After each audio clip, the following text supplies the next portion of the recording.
o le tautua le tatu Samoa TV talasi ma le tatu Samoa le talaave ia so taitasi manuia tele o faiva alo filima ai maiso lau tapo inga Samoa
Samoa i LENEI tai au aia.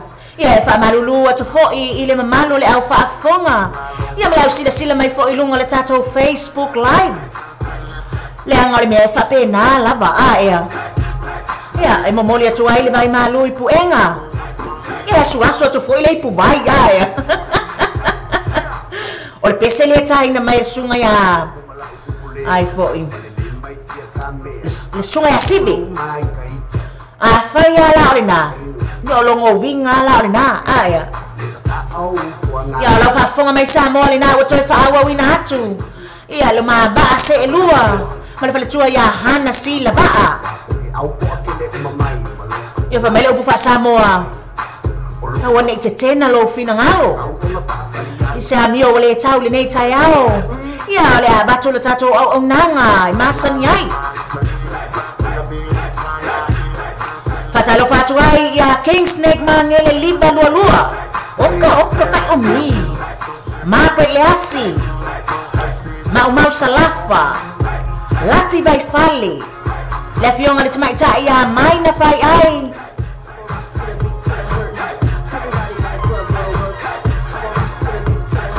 Kalau kamu kepi, lo kelo aku nungan kamu. Ya kepi mangkau. Memang kau kia kepi mal kamu. Lesung ayah jo apece. Kata lo fatu ya Cina. Ai wa umar malu tayau. Yang moli malana fuala au. Bayo itu so atu fuala olom tua. Oleh betu ate alis sepuluh meletasi. Lepi yang ayah tala Fautano Roberts. Fa petai lava le mafta mai.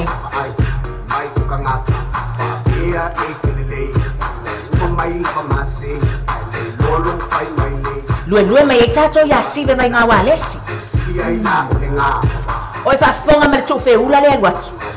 Wasella tampese aya. Ai so pena mas tu feula. Taiha wa ye wa e. O fasinga mia ko was stress. Tai mi vole hotel le ame fa yo tai au aya. Ke ma tua le tai mi le fa tali le tangata aya. Aya kana. Ya aso. Fa mai kia le lisa pesina de na sibe ma san fa na ta ina. Lia le gai do le ai. Na esilia le gai lo le ai. Amo wale aso le aso. Ia le na. Aya. Pasalo fata ia ko e le ngata wo o wa ia tu ia la tu le e pasalo fata ia pe yo le atmata ia mai na fight ai malo se fo ia mai na ia mai se fo e pasalo fata ia lati vai fale ia ma salafa le na ma tama ai ia ai le ngata e fo la na mai vai na lia o lo o ma tama i mo sa to simple radio app malunga le tato YouTube live and all on what's really title for Kalama. Yeah, Messi for Illuminati title live stream link my son. My Lord, I'm going to say for me BSC title to me. But I tell you, I'm going to mark it on my Lega Telena, I'm going to see la fia on it now. Tu sape alwalu atu break atu ya title Facebook live, my YouTube live, my atu na on my title YouTube channel and title Lobe. Yeah, alina a lot for our what's lava. Ilunga le tato live stream lang masa. Yeah, I may say all the tato simple radio app. Patalo fats why we can of fire se maybe ngay whatever okay basta maybe ang ale. Yeah, esa ya nga si okay niya po ay. Ale okay basta maybe ang ale la por kanya. Oy pa fonga may upo besehana. Famay. Awoi so malia mai luma ato tonu e vivir pele afi oia we malo sibe Ngomong le sibe ngone on peso ngai per pako hoi lele ngai pako lai au nga ole makwa calm and peaceful oh my goodness ole au vai sibe no mai ele go pa ka ko le sabe o mai okay ya la lo vai sibe ai ele ma ai sila ile amio il mio patto ai ya la file mul sa vo ile asi patto nga iluma ai ya ai le o lua to tato ile o sila fia le sabe o mai el pito ilalo makuwa pisia ba o sipako ile kau au le pressure fo ingale yang ai ile kau mo fainga lang adu iluma o ya we Papena umale pressure ma wala ni tayo. Kailo po sa may wala pa ko. Awoy, coffee your life. Malo, lama pa atsay lama sa may. Dengan sa wala so na wa mai on fa sa lo fa tiay. Ya ila to fo LENEI le umawas fa fa nei time.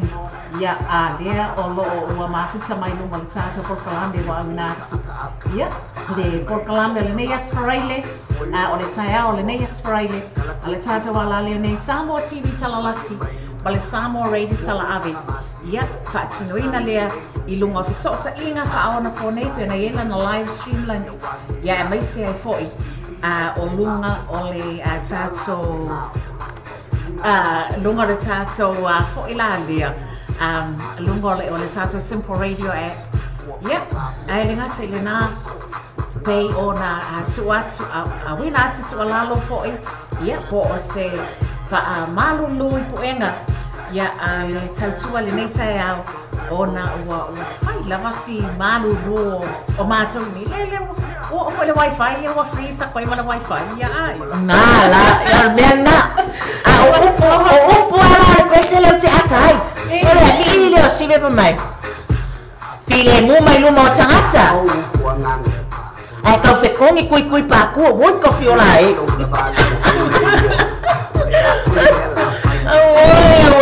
Your life. Sepa kuai la bea.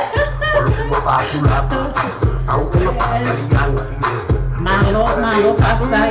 Kalau saya doa itu. Oleh komumu. Komumu ni kan kaco apeti. Mana tua? Talan tato faso ini lesia.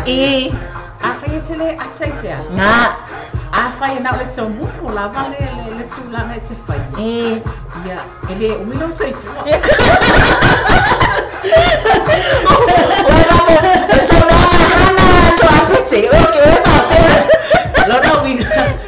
Fai falao nanda. Paula me que nanda.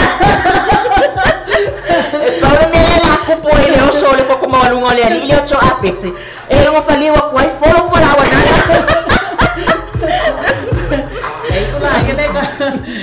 Nga o matsai ke nana le life o si prata o jo ai.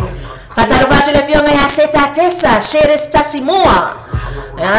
Fatalo bato fo ya puna sautoa. Tala fo tanu rapet, ya male loa, ya male ali inaucho apeti. Panini ali ilua. Wa oke na ya singa icho apeti. Kafio laison. Ya paikete me damo.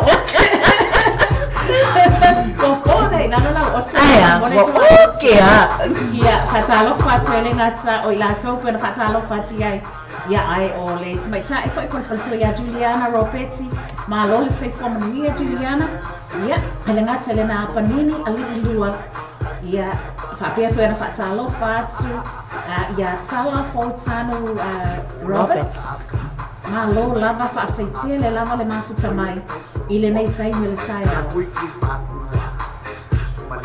Yelena kalau faya jo ya ang sa ko ni jo ai don't know le na fai le fala uslo matsi wa nga le o che faya jo ile ile o jo aya wa ba le wa ba nga usu wa ai mai aka ai mai ka ole oker nge ole ai ma fa faule ali ile ya se ba ai wala lau mai le ka le kuai ka usu o me o manga se ba ai e mo ya mai ejo ai o se me wale ba fe le inbox la le oke la po se me o ka ka le se me o le me la le o te pole ai ai o le time ta te fe lo ai ma se me le cho apet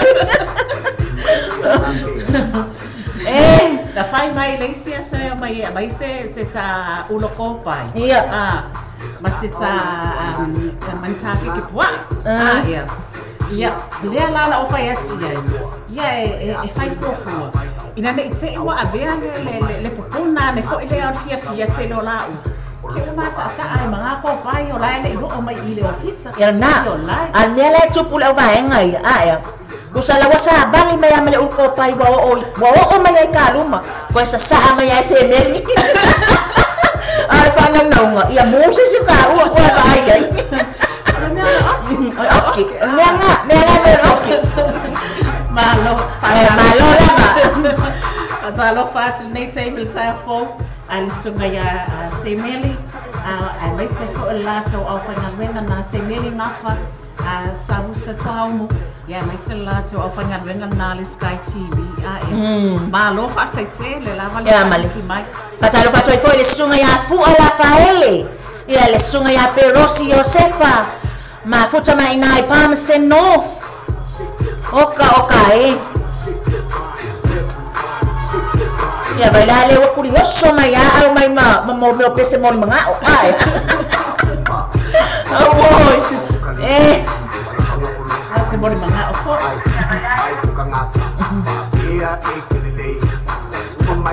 wala na ta abe yung ai pese ya ali se tali ya tu ai ele okel ba henga le wo mai awai fui lua lo ngai kanga kau se ta se sama to apete oke le lope ye se kai mi fo ingale se ol fe ka ya le ngale oke ele pa u se upo to apete fe ngale ile o se meli ole oke maka ukia son ke no pa ngal ko kasi ole oke me ka wer ko dua le on me fela na ka man ro winga mama ka fo ale wa abakan ka expire le ngala esa oila KP iya nga wa mo fang pa suat ko ruwa awe kapiola na ro KP iya wa fo ile sile pe atu pacar bati atu asiata Ropati fasa. Ya famel now mai ang alwenga ingai Texas. Kaylin, Texas, am I right? Ise se atu se ta ungo se upu ya. Woi ta fiolai. Sile lava makta mai Ropati. Awet so ese ya mai ale pese leona tu ina tu le pese fa no fo file mu ai man ko no fo file mu lo ya ilo mele nganga fo ngalo ko fia ko mai ya makanga sexe ki mai man ko le mo walu ngal to to taine ya ele pese le mo lo fa no file mu ai mo ka kele ma walu ngal ko final me pu kofe yo awana ingalo la wi kofe ma to fo ila ya le uftango fia tu ka ko ki wala ko ala wa au makai sabali fa folau moni le fa sabali sa o tuai lungo le sinknga e kango fa ngaki polo le afoi mole ota aya la le ke wa ko umar suaki polo e ko fa ki polo ki pisa o fa ki polo tono le ki sa ai mai susu oka e wa ko ki polo nga tono lo tino wi sbi ke me kwai me ki polo ala mole nga makuai nga lomba i kongole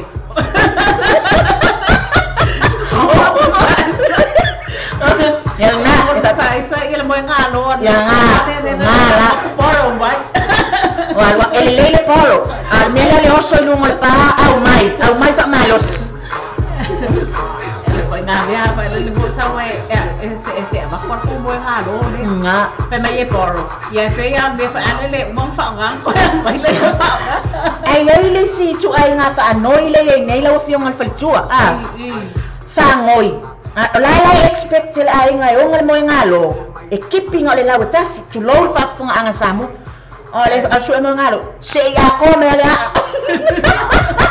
ole fa mo ngalo la fa mai e ade ma ko e masanga mo ngalo ya le ko mo si mo ngalo ya nga ya sawa ya foi ya le hatsa ole matai ne nga sa ngei ya le nga oso mai esi o fa mai mam e mafaina e aberka mela ya ile bai ele mafaina e kosor ka mela e fai ya ele mafaina ya oso mai lo ya pulus kama pulusi mamai sio ele os kamela oso fongo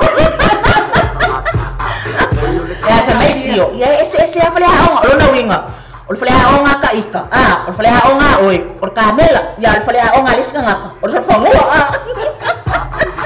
bringa ese sama ese Oi, malo la malisua. whātaitele mātuta mai si tātou tino. Ile nei taimi le tai au nina ua afa tonu le July 2018 e tu sai o le taimi ile tātou wati ile ofisa whaasalau nei. Ia, pei o na lea noa o na awina atuai whaasalau man tātou wala leo mai lona ofisa tūtitonu i nei ile lau mua o Samoa i Aukilani nei i o Tara. Lua tasi lua Preston Road i nei o Tara. Lea o lo mātou whaasalau atuai i lea aso ma le aso. Whātaitele lava de mafuta mai. Ia mai se foi pea na e na isi vai na fona whatalo. Ia, whatalo whatu le fionga ia siniva tai whelasoa. Tai pule mangafa o tuputala fiu le mafuta mai nai Hamilton. Loma and Tamilo Talo. Se tātesa shire stasi mua si tangata aso ai nonu. Loma o yolva engaranga a. Lewa mai ma pese moli mana ol tai au. Ya, Samoa fa fonga mai yo le watu tato pese le ya fa fetai le mafuta mai. O le o mapo mai nei ya le to ya. Le to sai fo ile le tai au. E talia me ngang fa fetai. Ya le pese le o le atai natu. E fa anofo file mu ai oi. Ai se fa watu tato por kalama. Le anga watele tato pese moli mana o yo va ai tu ya. Ya fa watu foi por kalama le aso. Ya le pese le nei mai le Oski Brothers sa o nofo.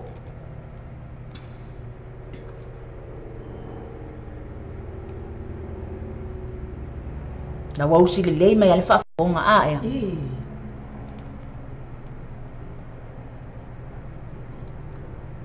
Hope you guys enjoy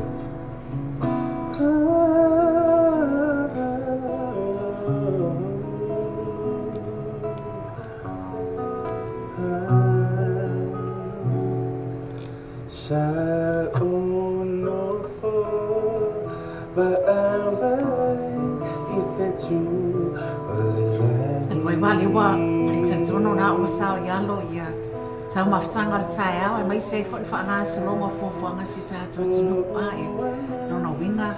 Ai mai se nai vai ngolo o mafuta mai Amerika. Ia ma tino o ele kalena tu sai tātou. No no winga na wa mata ona. Fa nga solo fo nga. Ia wata mafutanga le afia. Ia ole na. O ai manatua o lau fa solo ina fiafi oi. Fa solo ina fiafi oi Amerika ai. Ia o te loa o matou i nei. Le la fa solo atu le auli.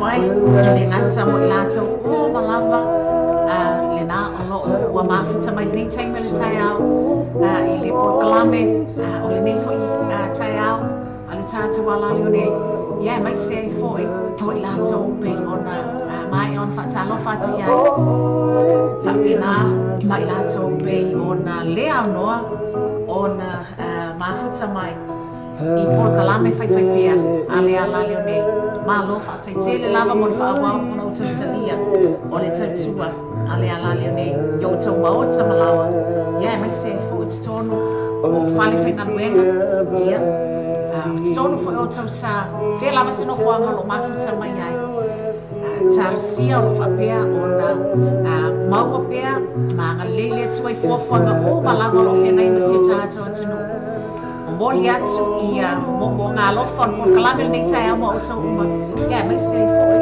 ia manuia fa nga solonga o fuafuanga o le nei weekend si tātou tino mai o le masina o tu pa asipa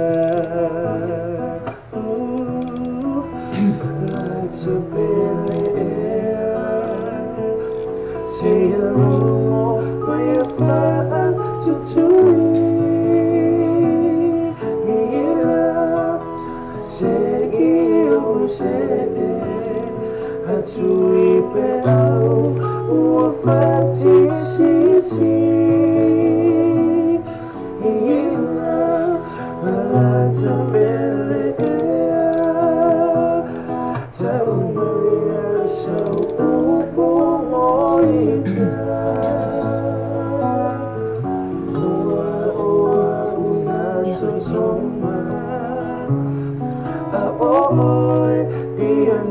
Ini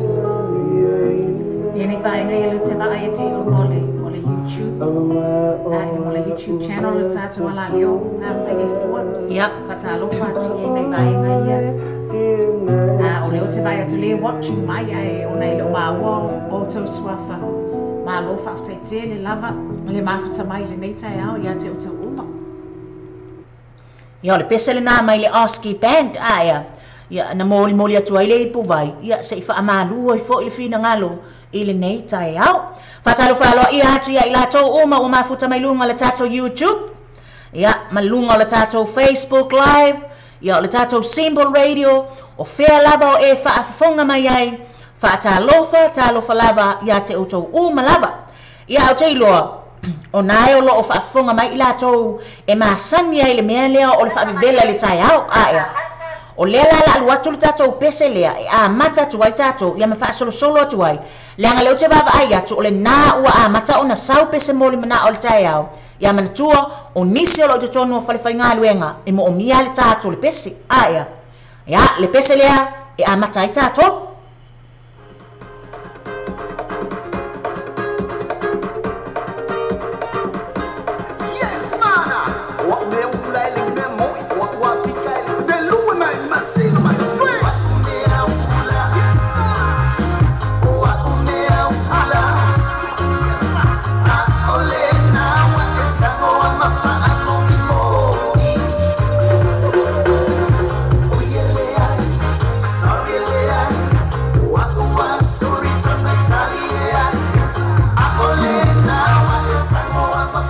O le pese fo ile nei e taina fa pito atu.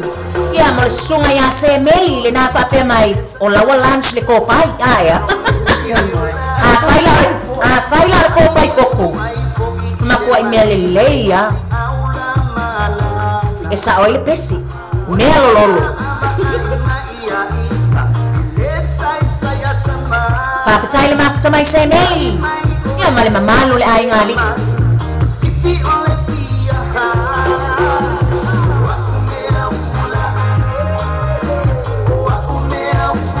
Lena, o mea ula kau ki koe ai. Awal fa mo ia. Sorry Lea.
Se tasi o tatou sui whaasala lau.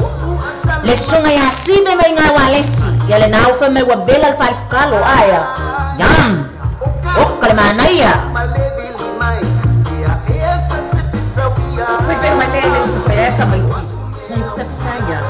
Sharing is caring. Aya. Ia oie. E tau fia pe a kai wa mō lo loto.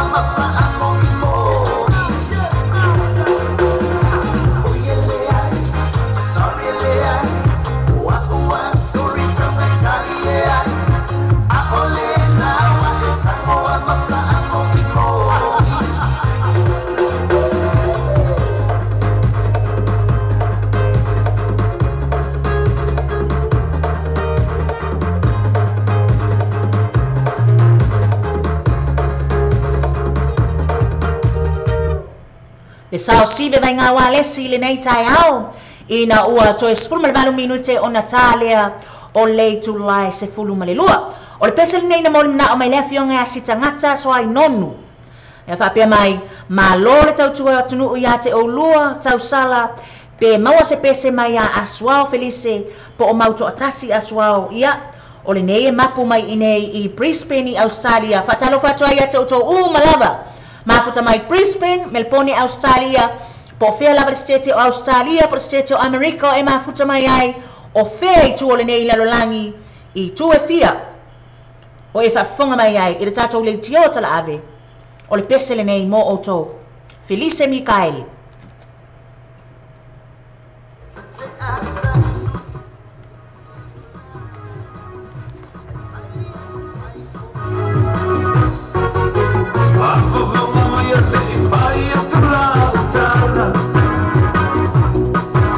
E le whangalo inai foi i le mafuta mertina ia wha e te sua. Sani toa tui pele hake. Mata tui pele hake le nau whaonga mai tato pese aia.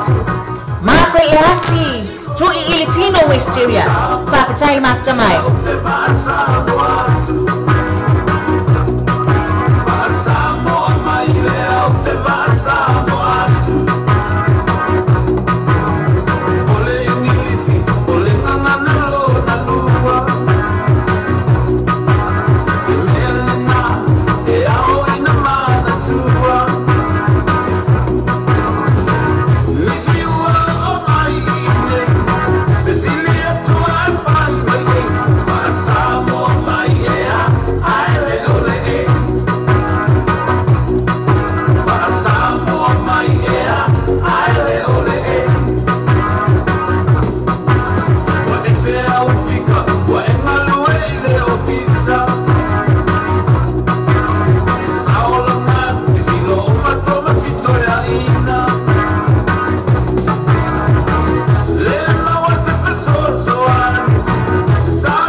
Patalo fatu ya Andy to all na mafuta mai.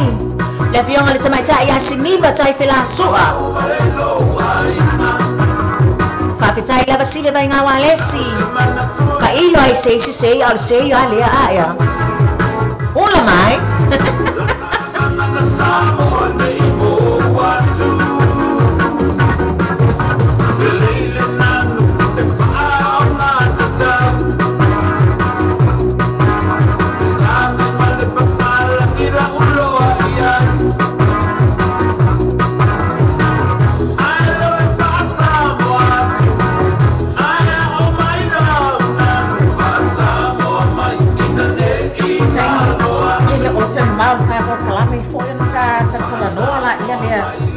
Inai fa atsua ta wala ya o lo fie fa la wat ya sai le a onanga astasi o nisio yon ta ta fa ana ile nei vai tai a ifo ele na nisio pisinisi o mafai ona fa pea ona fai pa anga fo i malatato le tio tala ave ile nei fo i vai tai a ya se tai mi o iloma i ona e fa fonga mai lea ia e o matou tala no atu ma le fionga le faletua ia hana sila baa ia ma matou fo inisi o latou specials aia tilo atu ta vale ia hana o le makwa imia le le au ta vale e o fo itau yo fa pa uma ia ta vale o le sta vale o te vai atu le PMW ai oi kofiol aka mawala kamalia ai ngwala kai pu vai so uma ai wa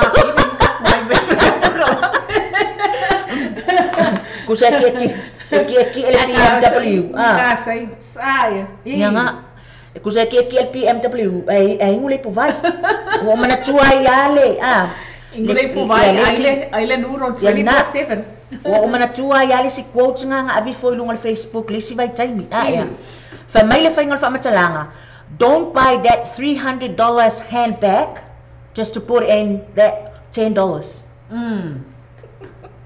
Lono inga. E oso va kaule ko se laukala. Le ako ko se laukala. A tu pele tu iton. Sfulkala.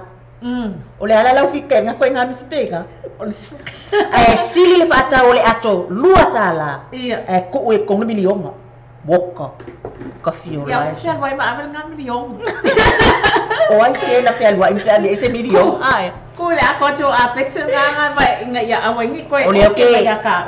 O leo ke koe mafau aku e sili ele ku ule aku ato a pete ke loa e sefe inga ia ole na se taimi o iluma whaatatala no atu ia nise o tatou specials wa mawhai ona maua mai i le tatou whalita avale u whaipaanga ma le leiti o tala ave le morake ia tatou whaasolo atu ina isi pese ia mawhatalo whatu ai ia apo ua tupu to a pete le na o toi mafuta mai puna sau to asiva Andy to ala male loa tato au mafuta le nei aso ya fa sau ka ko langa le malulu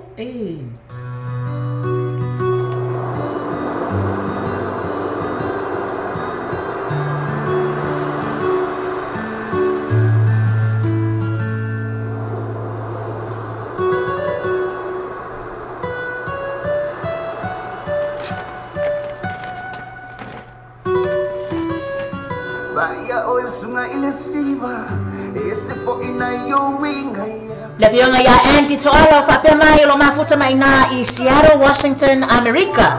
Fa fe tai la vale mafuta mai. Ya, lui tato.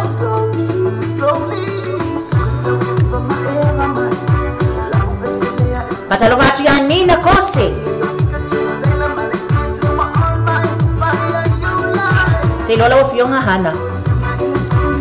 O te loa e wa leva ele i toi sila mai ia sa moa i lau sa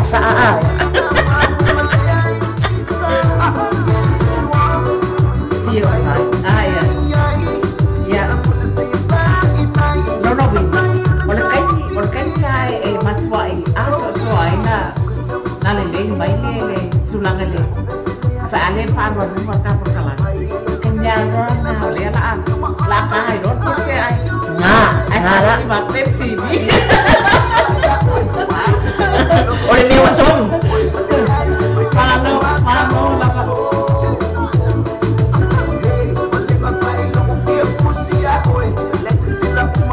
ya cho apetse pa mai wale fia nana e lua aku ai uma pese na anana lua fua ele ai seta breakfast ma ai er kama kiki soli ai le mi or kama kiki ni la wau swa i mai ki mai le facebooking i ai le breakfast le ai se breakfast lo makua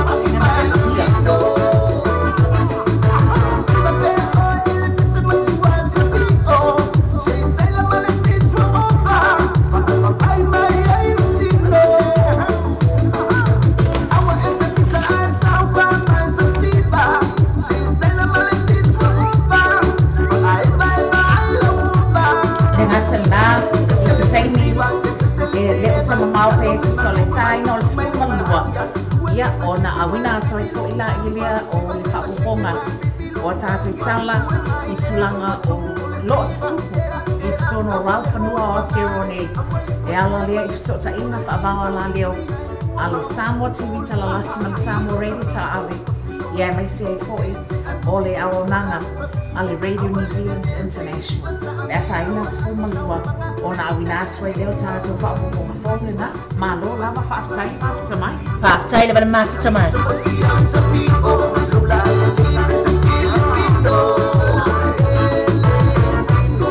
Patalo vatu leo so ya Valerie le asitofa.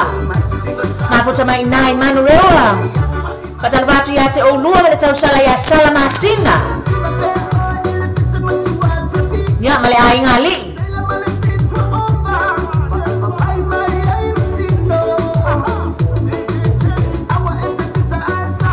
Patalo vatu ya Jacinta Ma Nelson. Yo le atai na tu sai mi oi luma le pesa moli manao.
Wa toi fitu nei minute o Natale o le July se fulu malilua.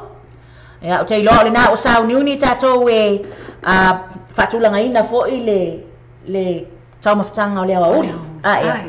O leo au toi tilo tu i le comment lea le sunga ya cho apete. O lai faa la ina ya nana. O te fatalo fatu ai tina matama matutua. O lo o lato faya pele nei ngaluenga fai pea i lea aso mele aso.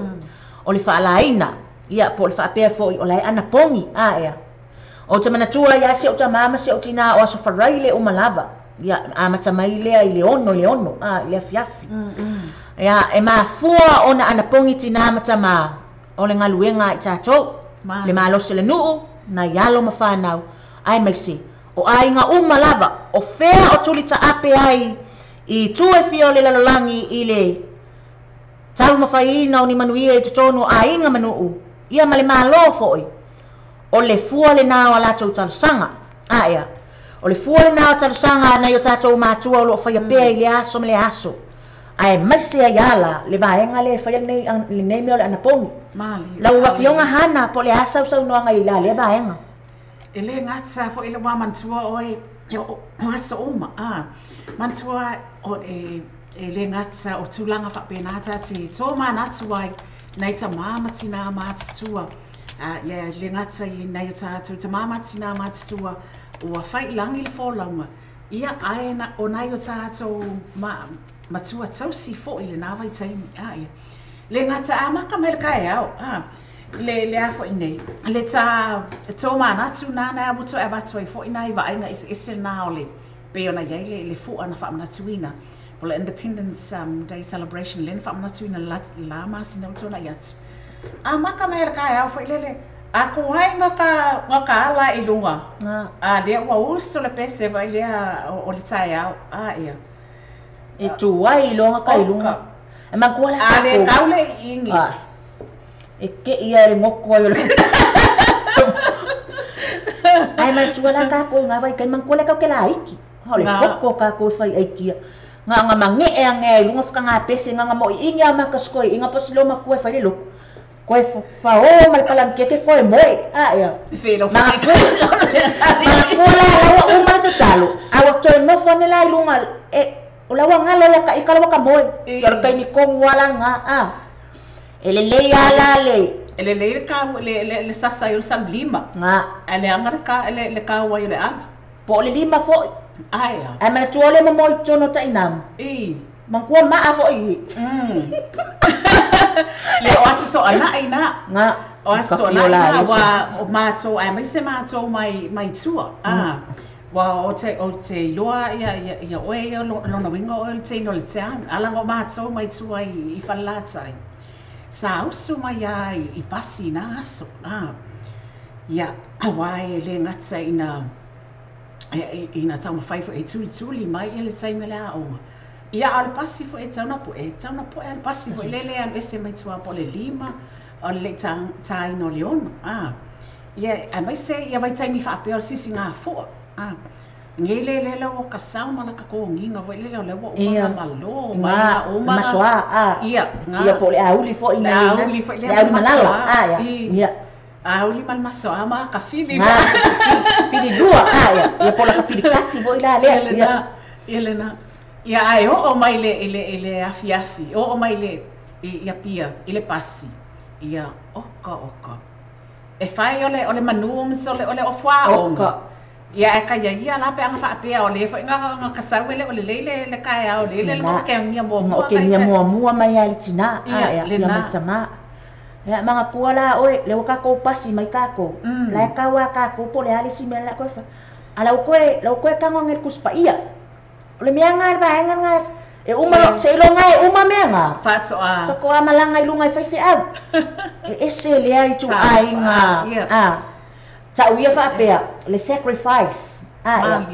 le sacrifice ma tu na fai ba nga ia ai ole mea na mana na o ia ole fa na unga e molia yang manga o manguia ale fa na unga ia alo fa na le la fua le mali o le na fa pon nga ile ola man soifua e ka wang fa mo ia e sa o ale up a fa mo le atua ia vai le solofa mai le sa wal manuia ia sa o le ia le up ia gai fa le tonu nga paulea o le leisi o tu la fono lo ia ilo na promise pe a fai e tātou te awai mātua ia o le na e whaalewa ina i o tātou aso nuu o whapeona wholfulaina mai le tātou atua mo I tātou ia ai le ngata e fo ili na o tautonu o jo a pete ia wale ala le whakawha I loa mai le whakawha timo mai ngawa maa onga I le tau mawhitanga silo matua o le tau mawhitanga sa te tau ona fo ilea mo masilo matua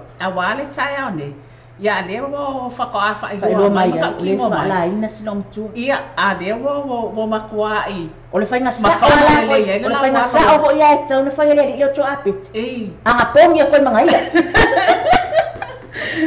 anga pongi a koe mga ia I le vaenga le ia mai o whaaftai o matea walo whatuai mo tina malawa matama matutua ia e meise fo inisi o sunga I whaafenga mao lato whaletua lato ma whaiona lato whaia nei mea ta o le ana pongi ia o le pesele nei mo o tō le sawa le tamaita ia andante fiu moes o le tuspa ia lo tina ia ma moli atua ia lo faanga mo o tō malava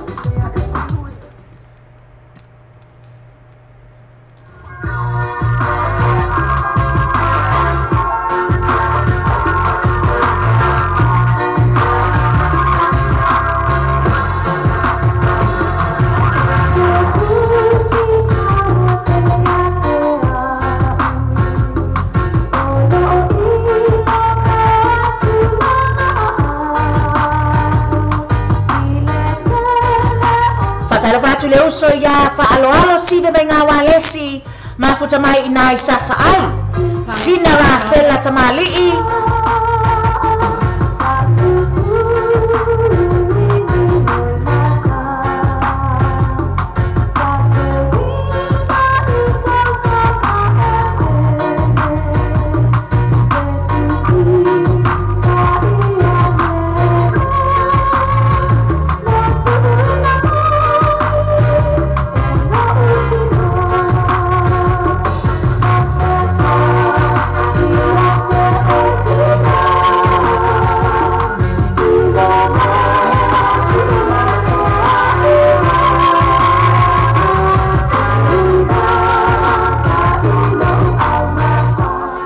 o le sunga ya se me di fa mai ia kuai longa mange e lunga ia kawa I loa male o ngā bai e sa o le ya se me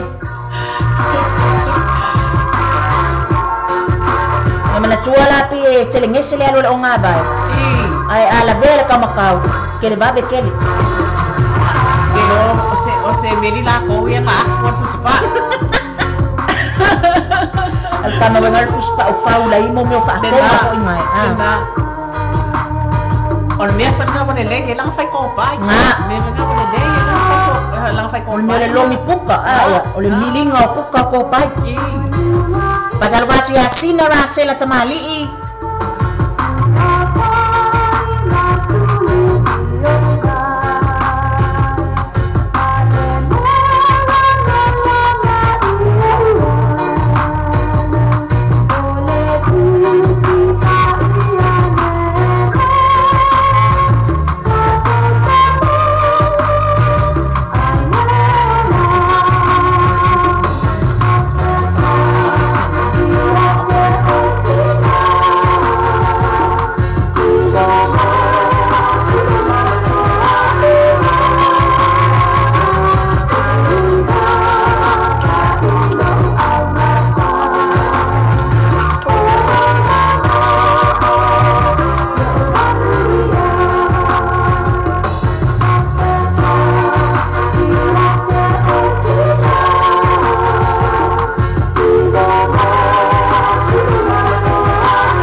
Fatalo vatu ia lua ipo talia.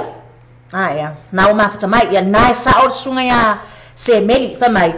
Se meli nga fa sa vu sa tua umu fa mai sa sanga ia le mol mol fuspa o povi. Kama sa o haka manga e fa yo le malo ya. O ia we ka fio lai so. Ia ita to lo fuspa o povi sorle. O kai. E sidia ka moe. Esi lo ka moi awa apa i mele ka manga ya ka ika o ya we ka fiola ya pole si fo lo ka fala mo lo ka ya fo ka ka ke ka fa wa le mo si ne le si kala fa le e ya le sui le sa fa pea ona moli mana o mai i le pesele ana le se noa ya o le wa watu i lunga le moli mana o tangata le ale se tau su e atu swafa ya fa yo fa fonga mal nei taimi le ana moli mana o mal pese le ale puni ala ba o le mawa le tamaita ya Jacinta Splats ma Nelson fiola ngo se ser ka unga ngo ka ngaka ka ko ka ngaya ngia fa malulu o tulaba ya le pese le nei la ta na tumula o fionga Jacinta ama alta to pese le yo na tu ina tu le ba noa fa al watu e ta tu tala ia i vai fa no fo yo sia tu no nei o ma to fa sa lawa tu ai ia o te ro nei ana le sia noa mai le puni ya la ba nga tai mo mo le tsa lo fa angal ta por kalame mo le tsa mai ta ia Jacinta pe yo na ia fa pe yo na ia request na le pesele nei ia ai mai se yo ila tu o malava ya si oso ya loi po Australia na lo ma fita mai Australia ya le ngata fo le na tele lo po ai Facebook user le tala no so o mai asta ngata na ya so ya pa lo Fatma lo fa tele ma fita mai ya se meli ya ma le lata vai na le Sky City ma lo fa tele ma fita mai lata o ma lava pe fa lo fa tele nei tau ya mai se foi ia si o tongana le ia FOU lalo tupua le nalo mafuta mai all the way from Samoa ia ma lo fa taitia le lava mafuta mai nei tai mil tai au i si tata watino I don't play when it comes to my heart, let's get it though. I don't really want a white horse in a carriage. I'm thinking more white horses and carriage. I need you right here, cause every time you fall, I play with this kitty like you play with the claw.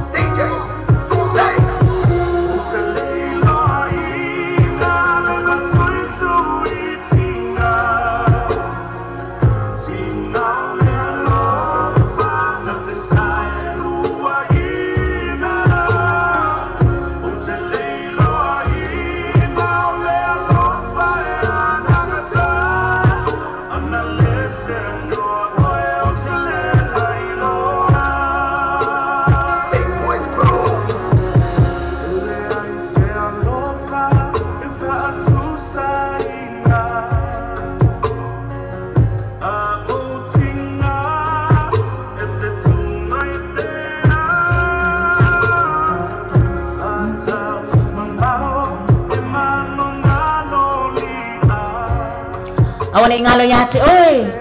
Mai ala tatou pese leo na tu ina tu leo tatou tala FOU. Ime fo yo tupu nei atunu. Yo na fa wa ina tu leo tatou pese mo ni manao.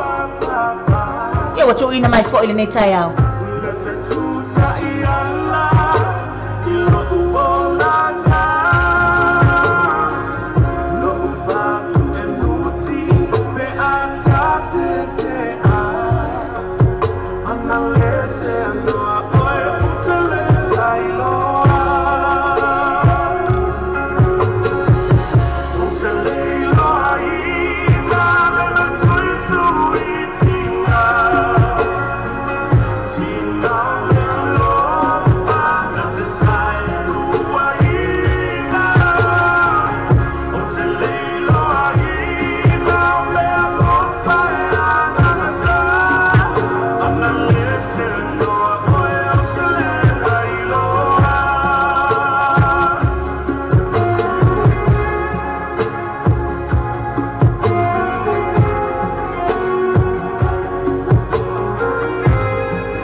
All the way from Seattle, Washington. Fatay Tilin Mafta Mai May.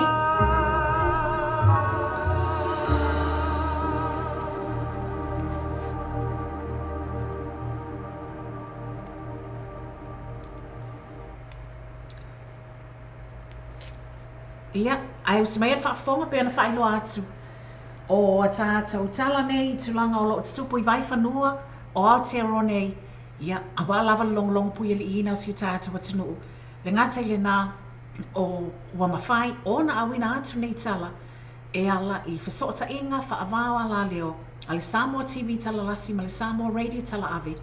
Ia, ale ngata le na o le tautua ale Radio New Zealand International. Ho fonga ina atu a tātou tala nei e le sunga ia se iuli umalau leifi. Usi mai en whaafonga.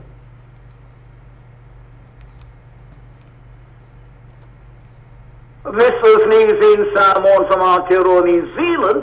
The headlines start for reveal why they tasted a man who died in custody 3 days later. 2 million New Zealanders will be obese by 2030. And in sport, a new day dawning for New Zealand fight royalty. For Radio New Zealand Pacific, this is the details in Samoan. Matalfati talfai o nei mai aso mai Aotearoa. in New Zealand tāwhala. O le taule le alusa mai watu sa mono o alo ina le sela leo e whaafao na whanaina le whanawhawila po le taser gun ai umano noa. Sa whaari ai leo o le whanawhawila sa whaonga e whanai alo ngata i le sa mo le saonga e mo leo sa awai le sa e sei o le tama mai tonga. Tolu asa mulmuliane umano noa o i le sela leo.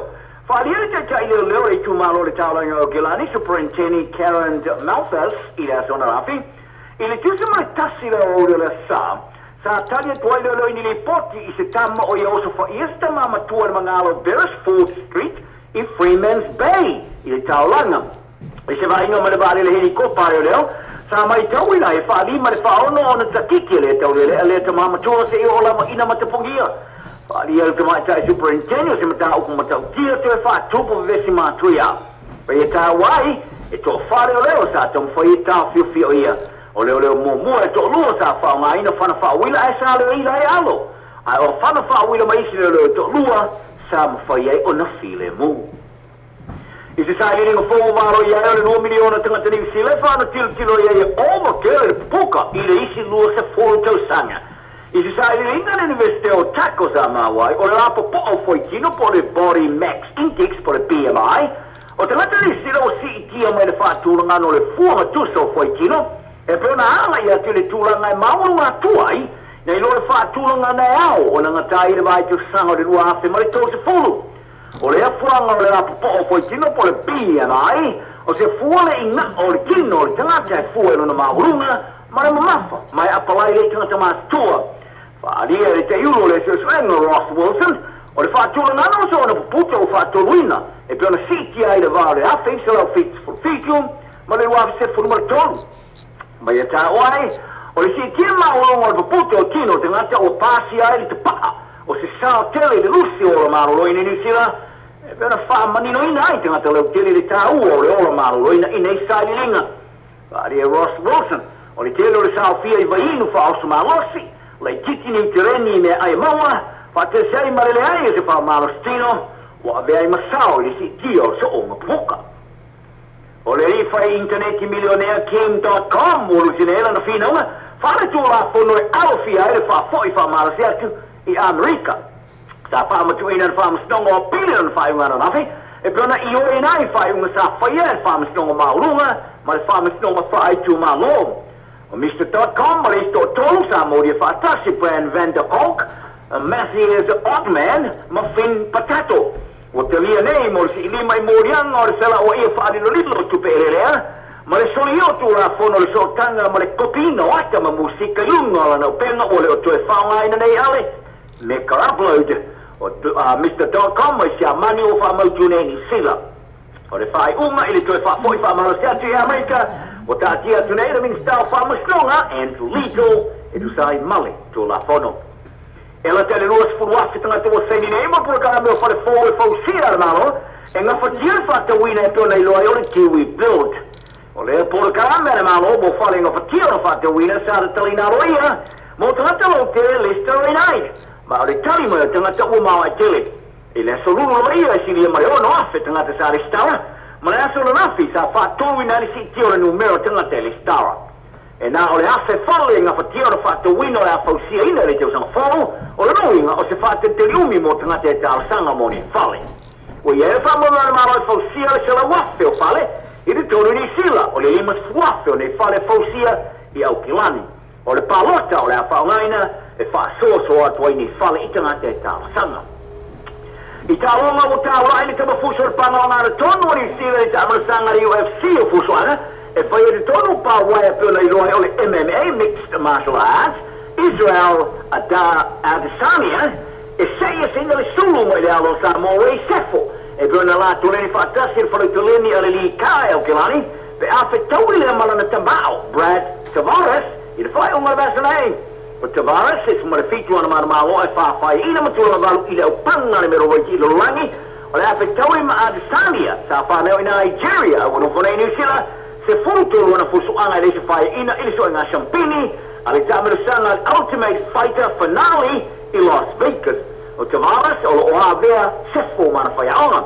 O sefo e whaono champini i le lalorangi, i le whai pelenga le Muay Thai, ma whaua wai ona fusu ma i ua ina whetau Malaysia alo Samoa ma kant i se futu sanga te wai se fusu anga e o mai na wale tewe nei o whaatulanga ina o se fusu anga pito sili atu na matau tia toe maka ina ina usa idia se fusu di sampino ke ai e brone i loa tele i apani se fosa tolini tolini ale li kai o kiloni nei le foi o tolini ai Arisania Pari Arisania o se mea mare tele tua o sefo se tama e wha matua ni sila i lea ta alonga i le telo te sanga o sefo wana pone Las Vegas ma vea ima whaia onga Pari Arisania ina wha i wana vasalei o le aia se na le sulu o le laulo sefo mai i lana tamao o le wings a sama le Harrigan Span Lamb o tolo pune e le whaia o Chris Boyd ma i le ta alonga le blues ma le blues le wha i wana vasalei e le kama sanga supalakapi o le awe tua sumale tolu a Mr. Boyd o whirwhiria e au whia maswinga sumale whao whaia mo le talonga ni malai le Westpac Stadium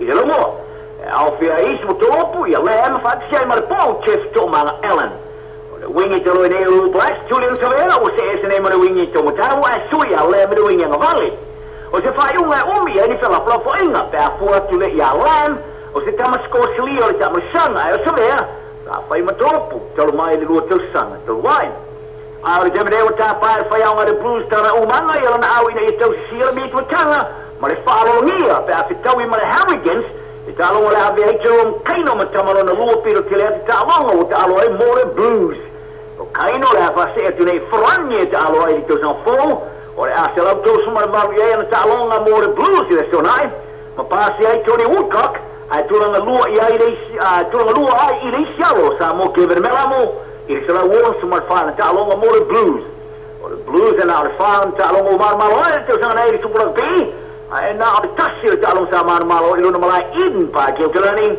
i no wha to i lo ino le red se le whai unga o le vai asa ua ma vai talanala nei aso ma le awa 45 o le aso se yuri umalo le nei soi foi and that's news in Samoan from Aotearoa New Zealand this is Yuri Malau for Radio New Zealand Pacific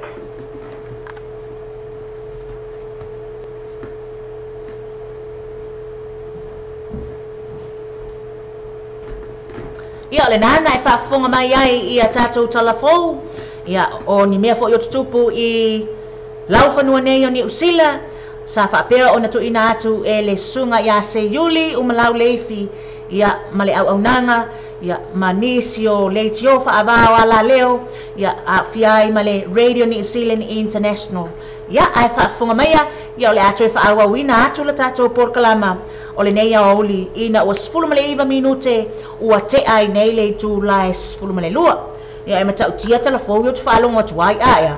Ia la vea ai male vaenga fo i le whaonga ina ia teisa kan aia. Ia ma le tangata le ua ave i tutonu le na i ua ia male soifua matau tia. Ia tātou sila ne ia i vaenga whapena.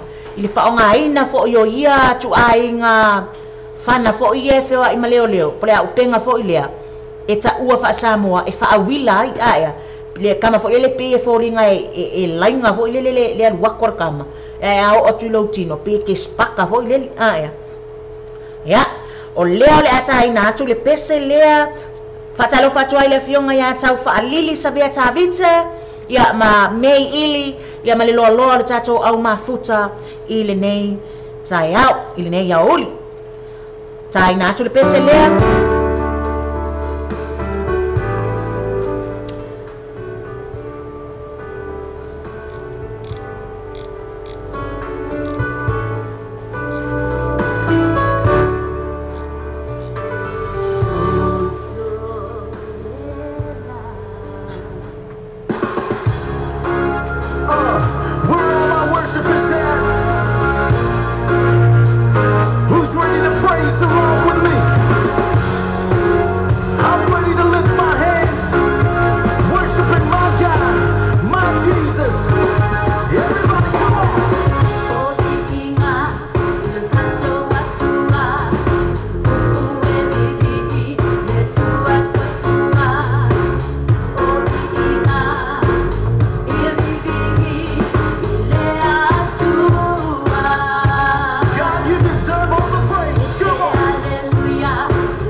te whatalo whatua ia te uto umale na o whatua a mafuta mai.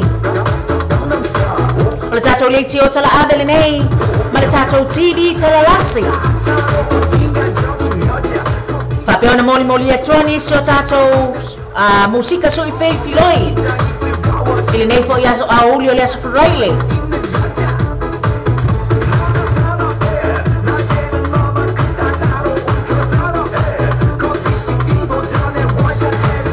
Mai ala tātou pese lea o na whaawawina atu lea na abatu a tātou pese mōli manao.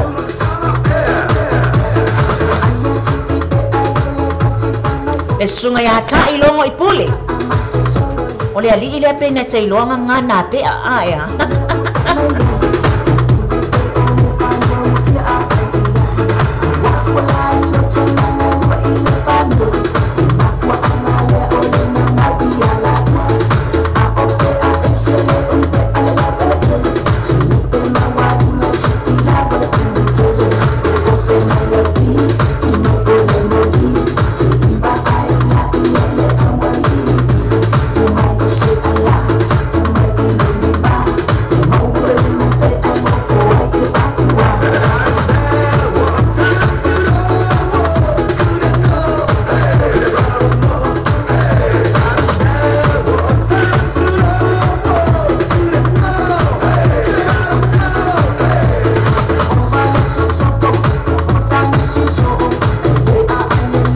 Patalo fatu ile afionga ya lepa e matema lola loifi.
Le pese leo le atai na whapito atu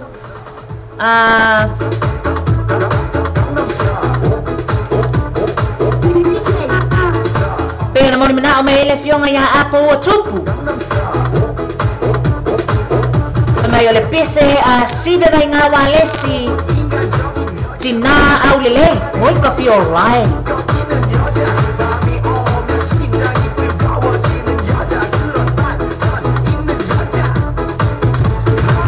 Patalo fatu ya se mei. Ia uma ona tai na atu leo lau pesi aia.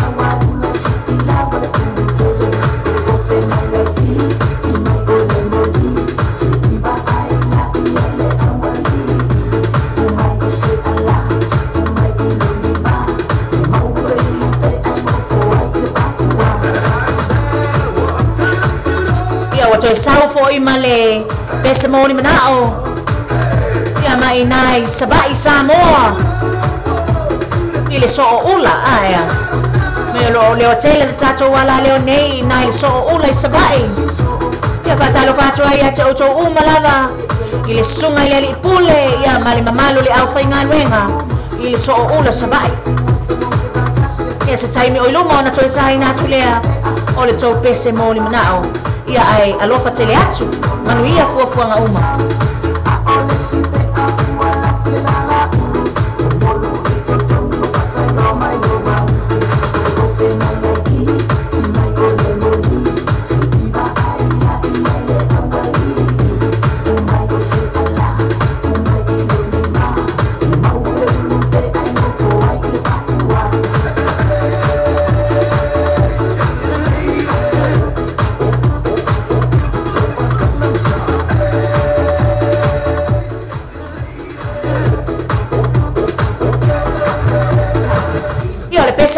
Inatu na whapea o na mori mana o mai ai le tamaitai o apoa whaafunga mai ai i le pese lea na e mori mana o mai ai ma mamoli atua i alo whaanga o le ala leo uma mo o tau uma lava ua mawhai o na mafuta mai i le nei tai au sibe ngā walesi tina mi o le lei ma mamoli atua i alo whaanga mo tina uma lava ua mawhai o na whaafunga mai tina matutua tina laiti ia tina feololo tina tawati ai tina fa'aurioli oka kele le mautina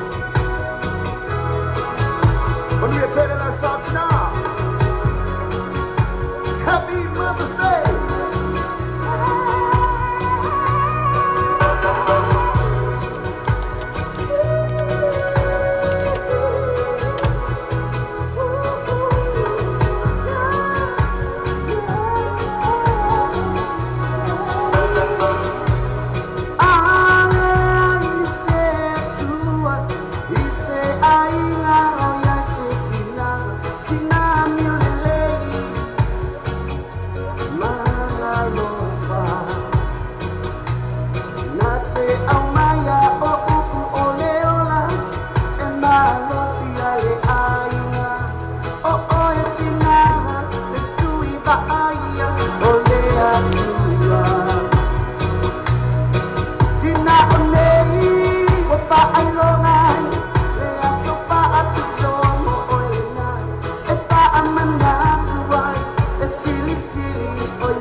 Se taimi o iluma to ina atu le tatou tala o le tau.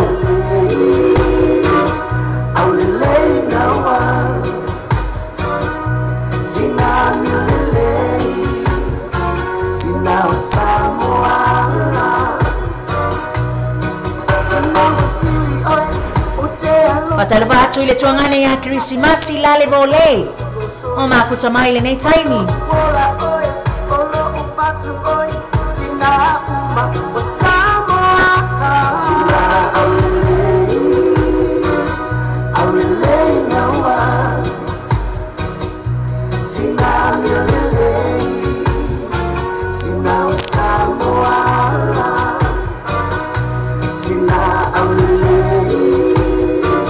Toi patalo fatu ai i le company e le so o ula i savai. O lo mafuta mai le nei tai au. Whaafetai lava le mafuta mai.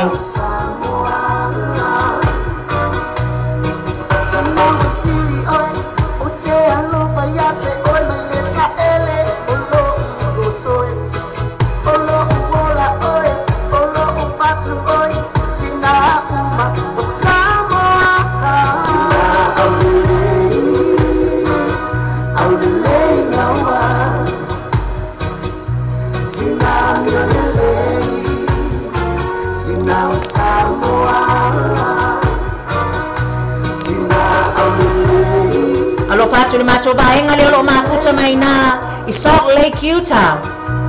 Le fionga ya sungalu, ia male mamalo le ainga li, whawhetai lava le mafuta mai.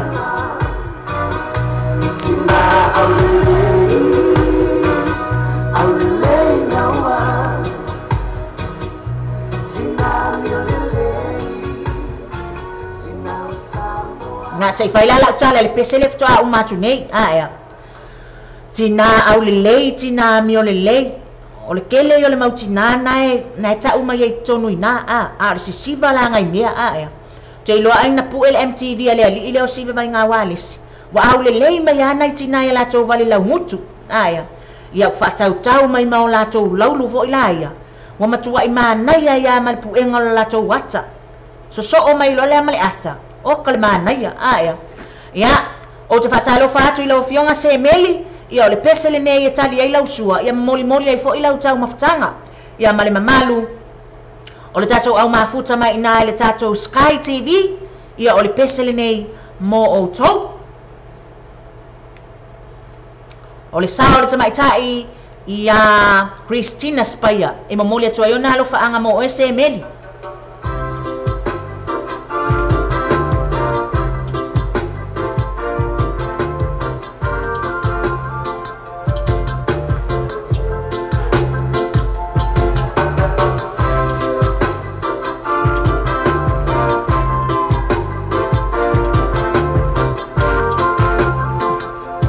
Alo faccio a pezze, ma allora la mezza sua, allo fa pianana.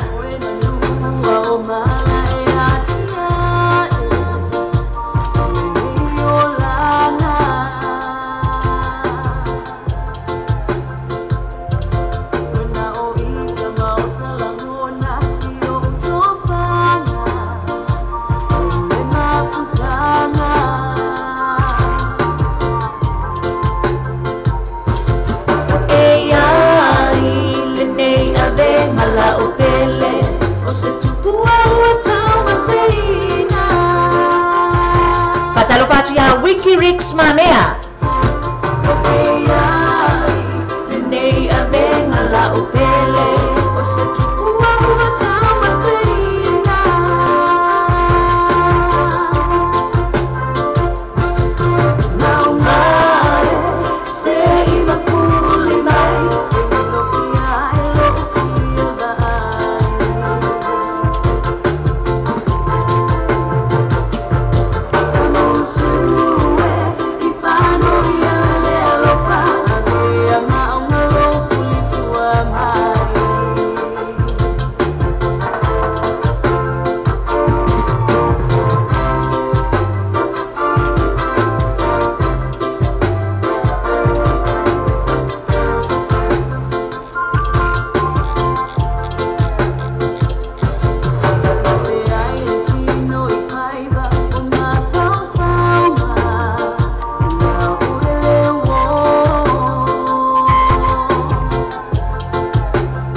siu fonga mali o le tamaita ia Christina Spaya.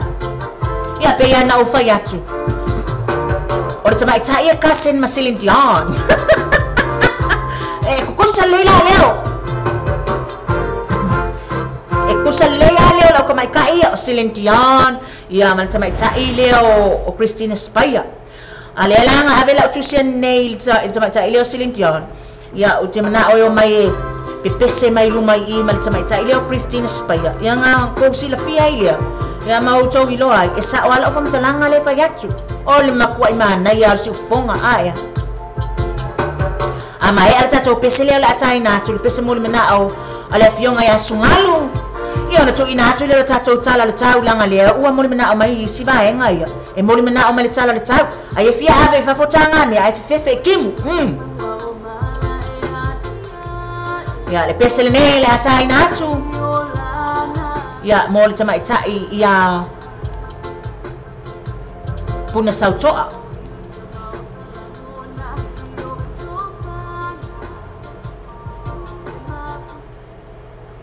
O le ingoa le pese. Ia vai la le wale iloa ma le pese. Ka fio la e son. O le loi mata o le alofa. Ia le waru atu. Ia o ke iloa ngai la sa ma ele fio ngai asungan.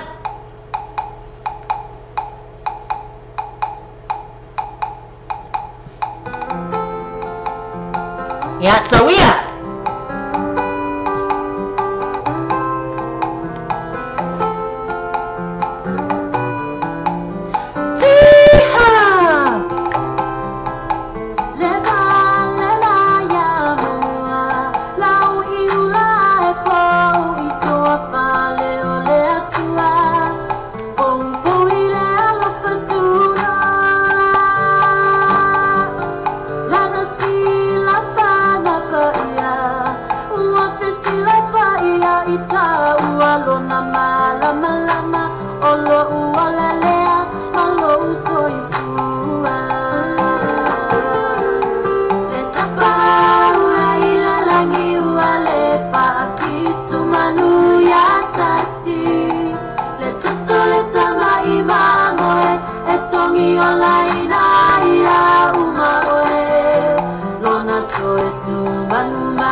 le sao le tamai tai ia Annie Grace ia e tau nuu mai lo mai tatou vili ia po fele sa ora kako vili soli ia se tali atu tatou telefoni ia le afionga ia se meli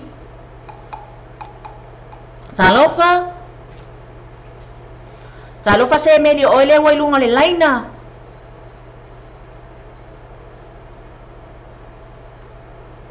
talofa o le sunga ia se meli ia le nai fatasi mai tai tatou Sky TV ia o toe moto atu tatou laina me le sunga ia se meli toe tau mawhai mai ia ele ia se faina o nai lava e te ia lunga le laina ia o te loa o le ua le waia ale bese le nasa tai na atu mole fionga ia puna sautoa ia le nai siva mai ai o i Salt Lake, Utah ia ma na ia le siva silo matua ia o le tatou tala le nei o le tau e whaatalitali atu ai ia le tatou vili mai ia se meli o le tala le nei o le tau mo ni usila ia baenga uma lava o le naua whaasauni le wa sulu le matau le la i nei au kilani nei ia anai o lo au mai le tatou tala le tau ia o lo o iai lava mani nai iao puni ti ai lo na winga e iei fo le taimi e pua o ai le aso ia o i nei i Manukau City e tutusai ia Manukau City ma whangare ia ma Waitakere ia tauranga e ta isfulma le tolu tikeri o le tu ina atu ia Blenheim e tutusai ina ma Caspon ia ma Loaha New Plymouth ia ma Palmerston North ia ma Wanganui e ta isfulma le lua tikeri lona winga ia e fai asina e mo i lava ia lai lava o lo iai le malulu i le ea o Napier e tutusa Napier ma Wellington e ta isfulu ma le tasi ia le malulu o le ea e tutusa fo'i ma Hamilton ia ma inai Christchurch o lea o te vaba ai atu o Tasman e se fulu e tutusa ma Nelson ia faasolo ma iai ia Dunedin ia e iba palasi foi lava le lalo ina i in mekako i le balu tikeri a faiao e faafunga mai ina in mekako ia ma i Dunedin ia o vaenga pito i malulu le na lewa ia i le taimi le nei i ni usila nei o i nei lava ia i Manukau faasolo mai o Tara lave atu ai ma i Stamaki o lo matou faasalalau atu ai ia lave atu ai ma i Manurewa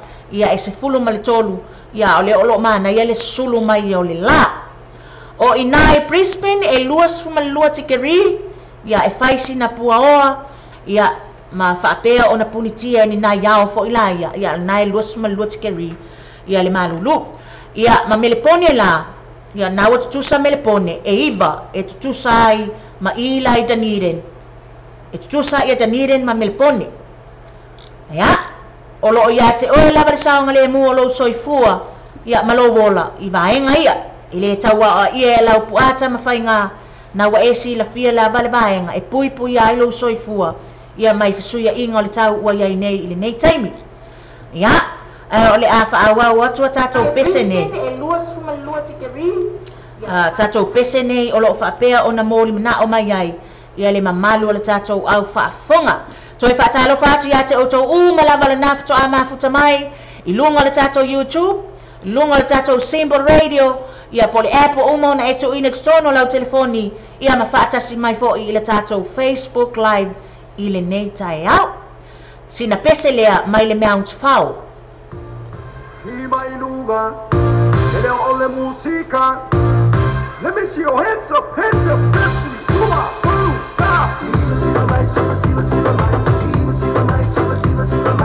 o le tau e tau e tanga mea o lea wala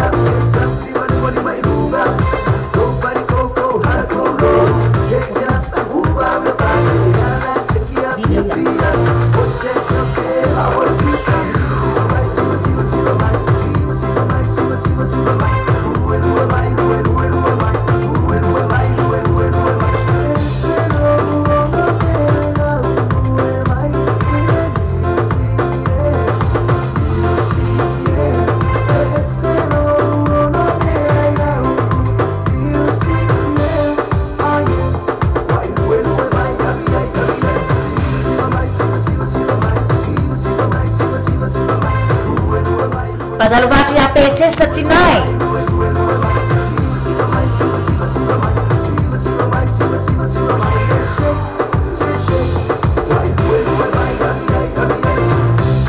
Ya batul tatou pese le ai se tau mafai atu le sunga ia se meli. Aia.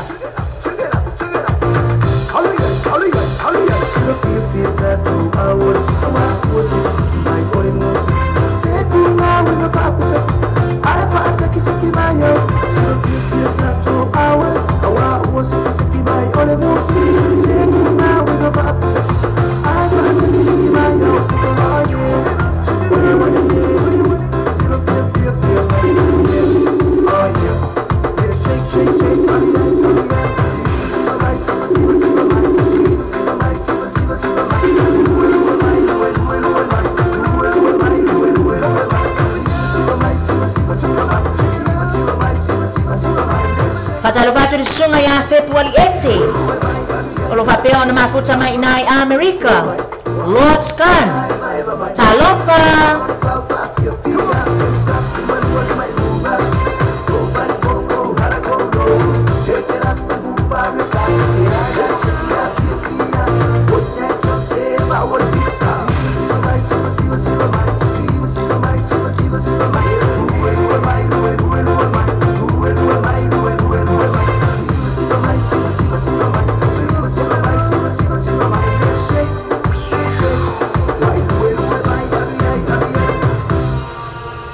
Ya le saole na le Mount Far Pant. Ya fa mai siva ma elue mai a fa yo le na fai lau tau mafutanga. Siva ma elue mai a wale tau mafai fo ile na le e tau fa so tai ia lau lue. Anga i lau tau mafutanga le na fai. Mana tua ele nga fo le so ona lue. La na fa to a uma le tau mafutanga. Ya e te ia ne tato wa fa anoi fa fosi. Ya le na le uma nga luenga. Se tu watu ale pese le mai i le sunga ya bayang sua, I think. Ya ai saulo ma tato vidi. Ya. Ya se Italia tu tato bala au le.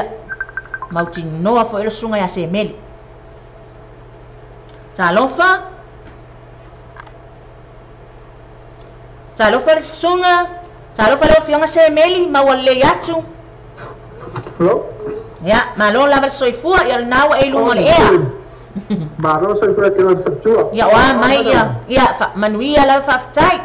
Ya lo tau fai la baile. Ile mafai ai. Ya ona moli atu ya pese manai. Nai soifo ia o moli mana o mai LENEI ya wa uli. Ya malo ya ke o nua le kautua le ia uli. Yo uma va ya so a. Ya malo la soifua o le aso ale nei e pito isili ona sila fo ia ia le au fai ngaluenga ia wa le aso muli ya yo sa o le yo fatua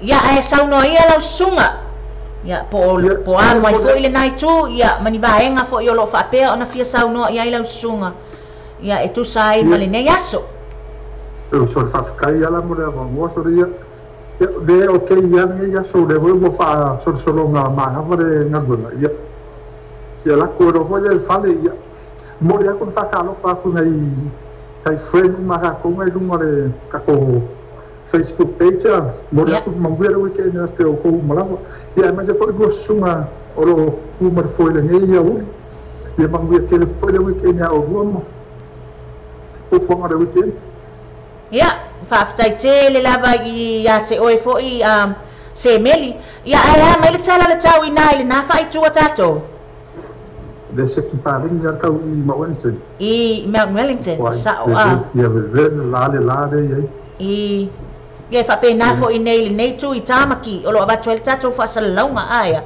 o le mana ya mai le sulu le la ai pawal na le bia pe ingi mai ya fo i le malulu fo i lalia aya e ba ai le sulu matango fio ia na e sulu matango fio le la al me na le tupu e kam fai ale le malulu fo ile su e mai alo na va noa e makuai pakai ka ko ai ya ko or malulu nga mo ai do hoda mo ke ya u de ya ko ala al pok ya fo sa le ya so no aya ya o te lo la le ta fo tu sai la tato le mana ele sulu la ya e ai ni fo fuanga fo ila ia tu mama o lau sunga I ai me se foi lo awai ai inai na foi nga wenga ia o nai te tau inai le vaenga le Sky TV ia pe sa o sa noanga le lama sa o le sa mo ke fatu e me fai la na e fa matali mai foi la ia mato foi la ia le mau te fa longo atu ia me se mato ne le ni mato Sky TV ia pe a mo mia le mata o ta alonga foi la ia o la kapima ia e mau te o asu e fo ia Sky TV ai si ainga ia le ole na ia o su e le pusa ai sa e fai tau pe fia fua mole ton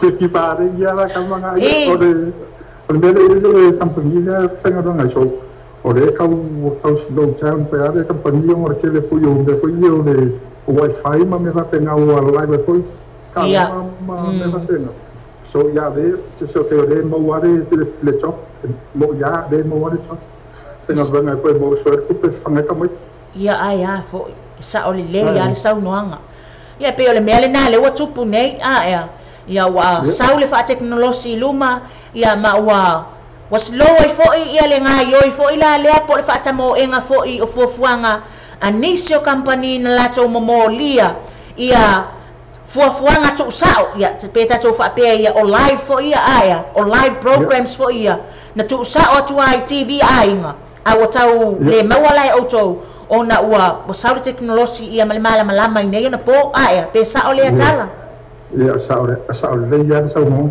ava pe a foi te mo ko e home game le kalunga re boyos I think te mo ia ticket ia mo la pule va ku ngai fa ia singa do kalunga ho ngana bo ka ko e mo ko nei usila ia ole talonga le Hurricanes ma le Blues ia because le home game la le I think the home game play to what they say okay ia fa te o bo ia cinco ku ngai au ba singa do ka mai kalunga ho ngai po this ma nei a tele na ton oni fia nga sili fo ile na ia ma o nei o lo fa pe ona fa longo atu ia e mai se fo ile mamalu tele o sa mo le o lo fa fonga mai ia o te lo fo ia mo se fa mama abenga ia te o ile isi taimi ia ini night tickets ia I mo ni si ta longa taimi o luma ia eu te mo pa pende so que é que me deu ia tarsia ia fa eu e fa longo mai o le anga lo remote lo Sky ia cinco sao fo ai lo suma ia ga mo dia pro lo remote na ia ai manisi malo se nei po uma le ma remote o le te sa noa se meli o la betala atu o le te sa noa tonu mai I le remote o Sky ia o le lama ia fai la e fa fonga mel nei taimi vai o le sunga ia se meli e fai nga luenga pe e nga lue fo I le vaenga le Sky TV fai o le anga le remote o la Sky TV ia po le remote fo I le o le Sky ia na e vili mai le ine ia ma ua mahana ia mau atu e le fa mama abenga ona o se meli ia e te ua le anga le remote fo I la le o lau ta abale ia po le remote fo I le po le ko TV tinga o le anga ia ele ai la le mau aku ia se meli ele mau ia po le fa pe la po lokar ka vale wa ka o female far ka vale wa le spaming ya wa ia le la ta pe mai ale wa ka lomi ai fo mal remote or ka vale ale la oso mai fo ya au mai I fa pe mai so swami mai se me ele ai le ai fa mal mole ya se meli ia se banga la wa ia ma se si ba nga te fia sa no ia ile nei au li matango fie pa o te me ado fa que do de sina ia mo la bango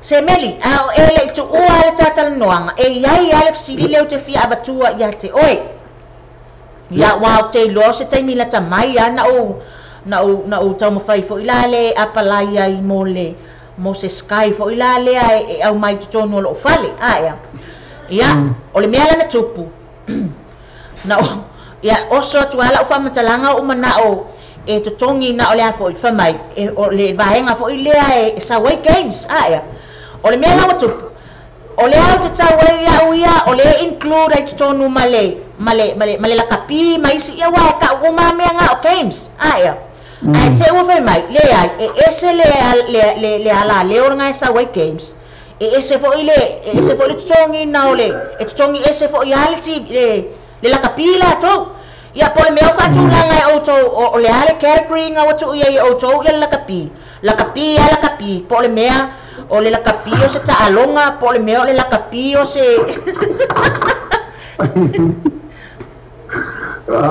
le kaya no pesi esa ole ya de ore FOU ana de pequeno de mga o te fate ore pequeno de sauma o sport ana ore sport la ngade la ve a fate no sport e de la vere wa kitchen so le wa kitchen na e pe ese no price okay ai a wisi da sport na e a fate le mga ma de wa kitchen so e come fuera o tupe sai de amor que me deu uma eu deu para o smuco que ler para o como é que mal me está I think se deve fugir more 4 months okay como se pedi so aí eu uma teno so after 4 months foi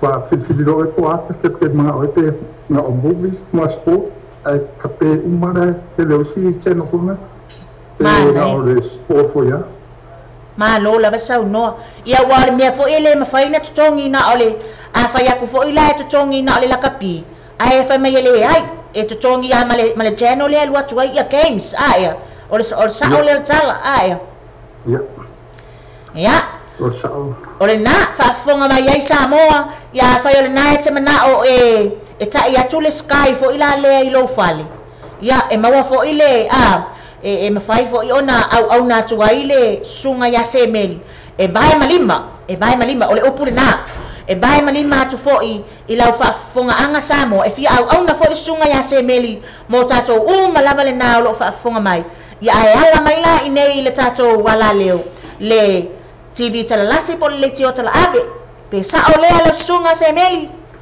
sa le leia ya ai tato fa ia fa apea fa fetai tele la molo wa banoa ya a fai fo le ato tali watu ainga ya alofa le atua ma to ta ya tu le fa tali mai fo lo matua ya matamaiti ai manu ya tele le nei weekend ile alofa nga le atua fa fetai la le mafuta mai pastai da manu fo de butin o le ala o alofa atu ia le fionga ya hana sila ba ai la fionga soi mai ata mai ta ile ya oe mori ke le ko ya ka la pa nga fa se ya uria de va ya ko fa se ko pai moi ia fa tai lava ele le ya tau numero ko pai ora ako fo ila le puka aya fa se furu puka ma fa e ka mo mai ko ko lu male fa mautinoa tau ma fa se meli si puka fiku ora me ka ua ele puka de me ka ua se ora sweet or sua vai awoka sweet mai ia le nala fa nga Samoa le sunga ya semeli ilunga le tato Sky TV ia lo au na mai ai ia to e feilo ai se taimi o iluma to fa so fu ia ka ku ka nga ila ia semeli kama lo semeli usua i fo le tai au le okengia mai o ma ua ile kuai ko le lai ale wa lu atu le telefoni ala wo fa mai o la ma ngava fa ngal pule makaukia to fa so fu semeli ya le fa wa to tato por clama talo fa tu le fionga ya susin seumanu ya malelo le au mafuta mai na le tato rosalote kes fales I ina sa papali isabai le fionga ya lepa e matemalo la loifi ruta pesta le mafuta mai ina I Hastings ya rupi ayango siniba taifela sua ya malelo le tato au mafuta ile nei fo ya wauli wa 5 minute ua te ai nei le tasi tato fa solo atulai I se peselea le wa oli mai ai le vaenga le na ia le anio le kiwi lady bayangi sua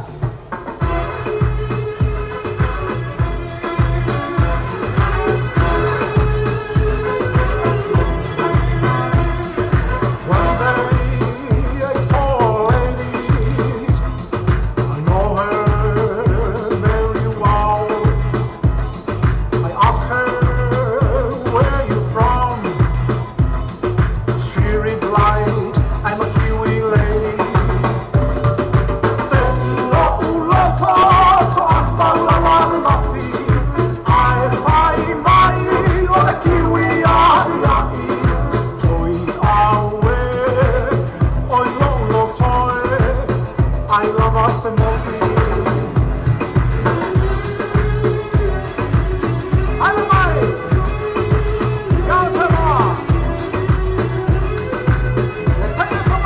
Toi fatalo fatu le sunga ya Februari ete malolo le ainga mafuta mai nai Amerika.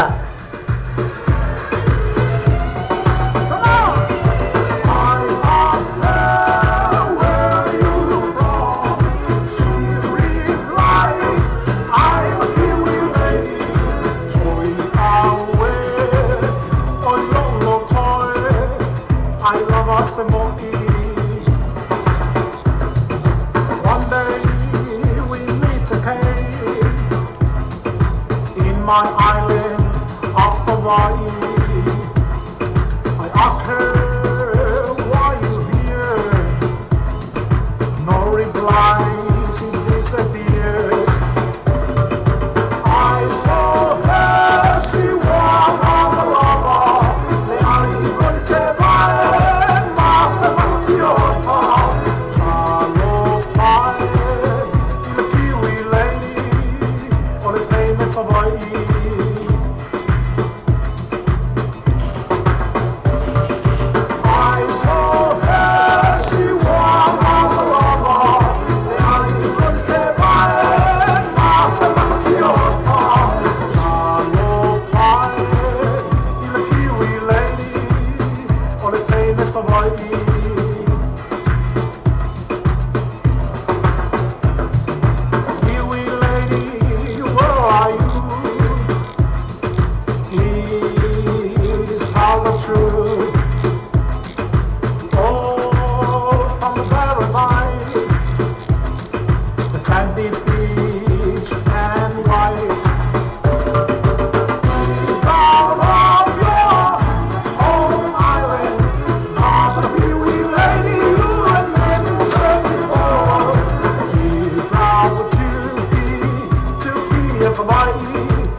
Patalo vatu ya pei siniba faabai. Yo le tatou live tu ina tu nei le tatou le tio tala ave. Yo ma le TV tala lasi ine East Tamaki au kilani New Zealand. Whawhetai tele le mafuta mai. Yo le olo tu fesili mai nisi o tatou po fele alua tu le tatou live aia. Mi o lau sila mai Samoa. Yo le olo o matou whasala lau tu sao atu ine I au kilani New Zealand ne. Ya pe a faila o le naifia au mai sau pese fo ile moli na o ma yese mea fo ile au fa fatu ulu ilo ma fa a ya o lea u te fa talo fa lo ia tu ai I lau fa fonga mai ia malau fa to a fa talo fa mai ia malo ma futa mai fo I LENEI au uli o le ASO Freile o le was Freile mato wa se fulu minute ua te ai nei le July tasi e nai pese ia te fia moli moli atua a mai ala tatou pese lea Ia ona taina atu leo nisi o tatou whaasalaunga whaapisi nisi, ma nisi o tatou whalata avale, mani a latou specials wa mawhai ona tuu ina mai mo tatou. Michael Mama ia.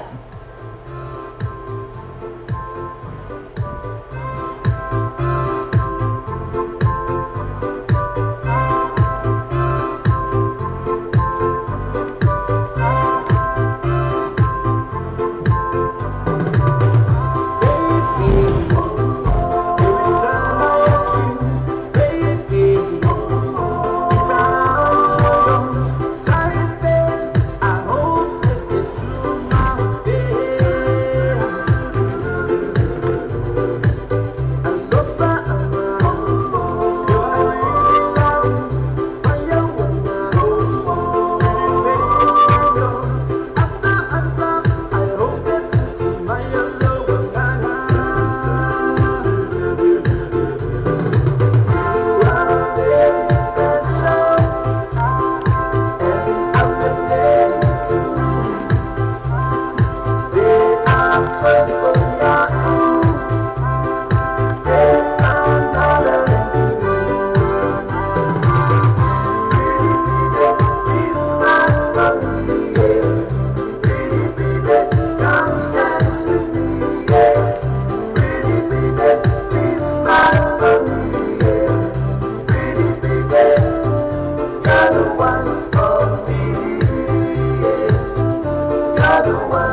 Faftai tele lava isi o tātou tunu, mo le taria ina o le tautua le tātou Samoa TV talasi, ma le tātou Samoa Reo tala ave, ia so taitasi. Manuia tele o whaiwa alo filima, ai maiso lau tapo inga Samoa. O le tautua le ClickX, ua matua whainga o fia lona whaonga ina. Fia lafo sa tupe po se digital top up yo ainga po o Samoa, tonga mawhiti se taimi vave lava. Asi nei loa le upena ta whailangi le ClickX. www.clickxpacific.com Wa yei le visiri ina le whatino ina le lātou tautua. Ma whai nei ona e transfer sa o mai lava lau tupe o fia lafo ina. Mai lau tupe lunga le internet banking a lau whale tupe.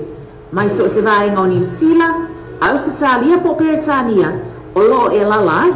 O Amerika lo whata pena le whatino ina i o lea tūlanga i le taimi nei. Na o le tolo tā la le tau e lafo ina i lau tupe. Numero so ta e monisi whaamtalanga. O le oval selau 5555 toluiba. Oval selau 5555 toluiba. Be asiasi nei loa le ClickX. www.clickxpacific.com O le Samoa lo pe i tu, mo le Samoa lo pe i shop. Wa lango lango malosi le tātou po kalameo o le tai au le breakfast ma le morning show. Mai le ono se pa ia le tula se fululua i aso uma mai le aso fua se pa ia le aso tonai. Mana tola ona e asia te foi le tātou website. Ma e susua ina le tātou Samoa lo pe i tu. Ia ma e whaatau lo masau pese ina. O le whaatau lo pese ina. Ia le ngate lea o lango lango malosi foi ina i le tātou Samoa lo pe i tu. Ale ngate foi lea o le breakfast ma le morning show o le tātou Samoa radio tala ave. Alofa Samoa show atu no pele. O le tautua ala wala leo radio tala ave o whaatini nei i le fitu aso vai aso. Rosu whaitu la aso. Fa fonga i pasalonga a radio tala ave lungo an whaasota inga live stream o le www.lopaytvradionews.com. Fa fonga i musika sufloi musika whaano po nei tala po o le paulomoa. Pesa whale nganu o mua fo i panga ata i whale utu SS. Se sani loa i le live stream ma le radio tala ave www.lopaytvradionews.com.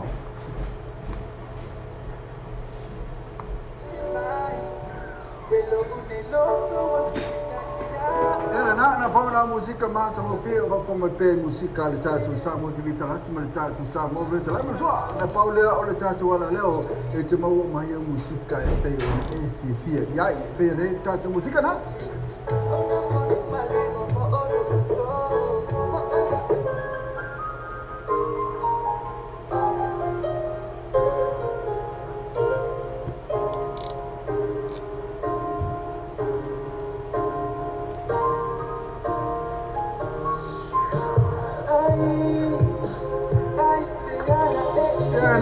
Na ene iwe mai tasi foi na pe solo e fa fo mai tatu ala leo mo tua o ni ngalo tu in mai pe ni tatu ala leo lo pe tv radionews.com ile ma le aso me le aso lu su fa tu la fitu aso o vai aso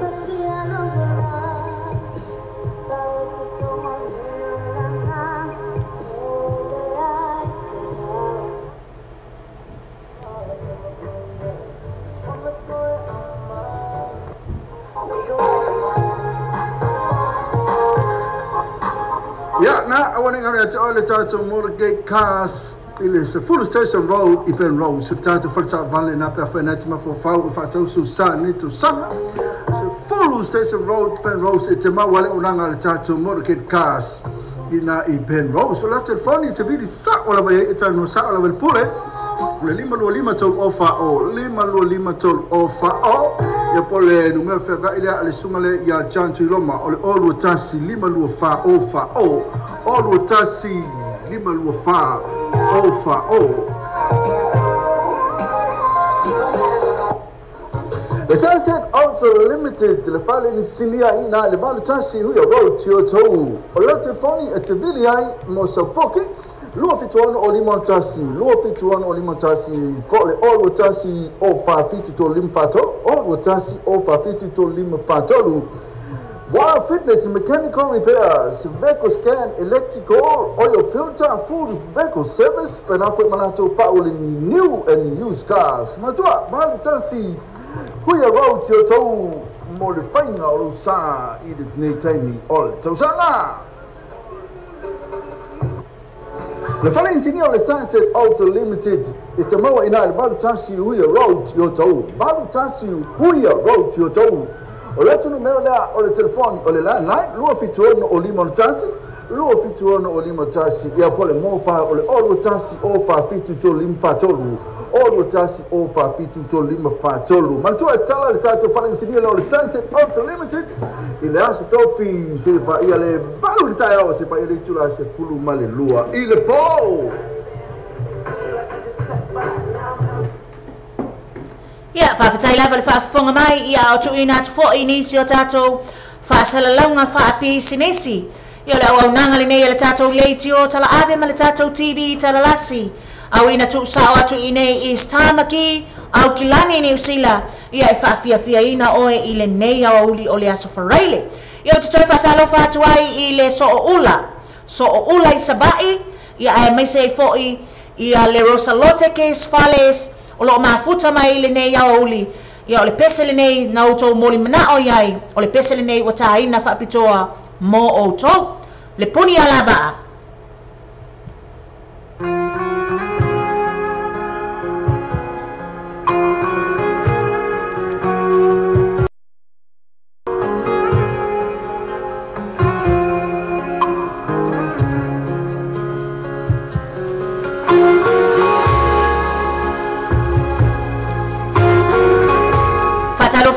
Ya pei sini va fa abai fa fitai la male mafta mai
sa le na le puni ala ba ia o tele ina fa amemelo iai ia ma fa pe ona moli mina o mai ai le to tele po le lo Samoa ia ile mana nei fo ia upu o le fo i fatunga ia le fionga ile po le sunga fo le fa ngai nga ia lale peteru ia mali falitua ia bini mana yola no fo alo ia fa fitai lava mole a mainga fo le fatunga ia e o mai lava fo ia e pai mai e ese fo ile mana ia o le pesele nei fa pe ona moli mina o mai ai ia le sunga ia pe sini va fa bai ia o le pesele fa mai o le vi o papa sa tawa ia o le pesele nei o tu ina tu mo o to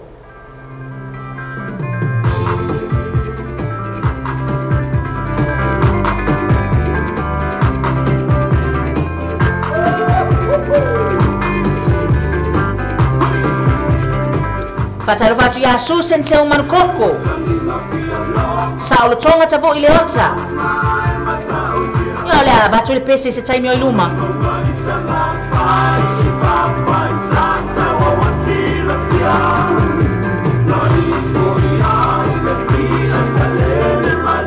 Fatalo fatu fo ya longila lem kem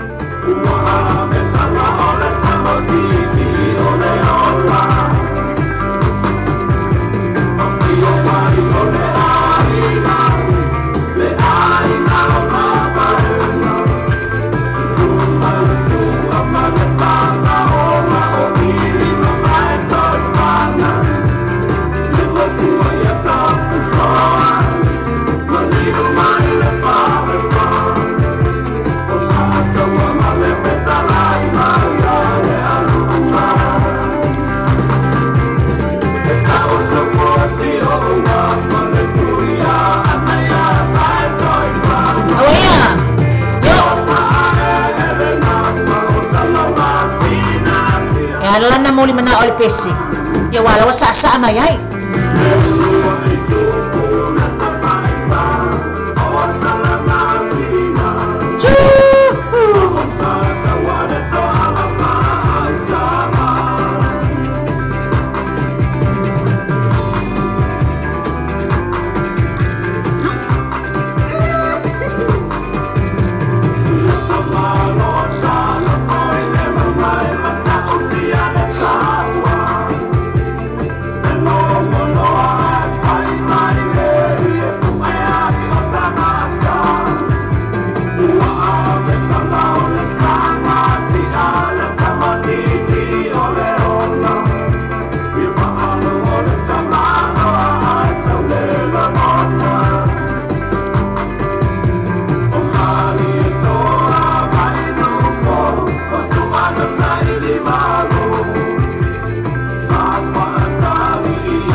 Le sao le nao Felice Mikaele ia ma le vi'i le nao sa taua.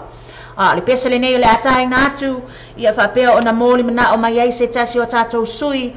Whapea mai se au mai lava le vi'i le nao sa tupaitea ia na la siva mai e lom tua ia. Ia le na le pesa sa tupaitea. Sa wa ayak ngeia ai ukoe tilite le kangakalanga comments pele ai. Se so mai ngā. Ia sa oa. O le vi'i o sa tupaitea le na mana o mai e tangata lea ia alea lau su e atu. Ia pe ia lao lea, ia le nā waru atu. Ia, se mali e mai luma. Ia walu tātou.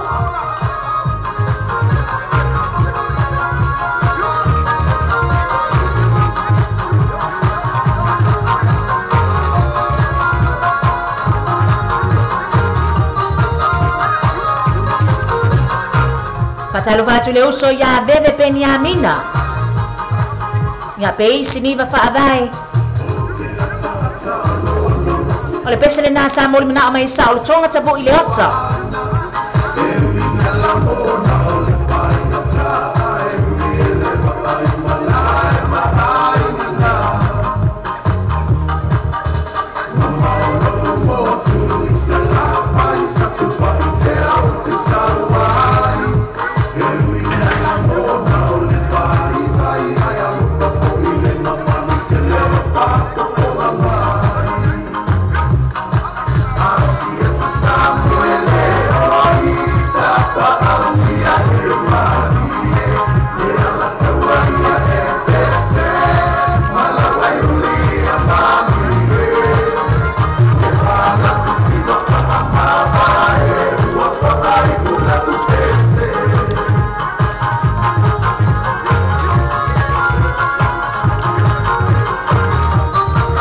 Ia ili wha moe le July lua. Ia na tapunia fo i leo le nei au nanga.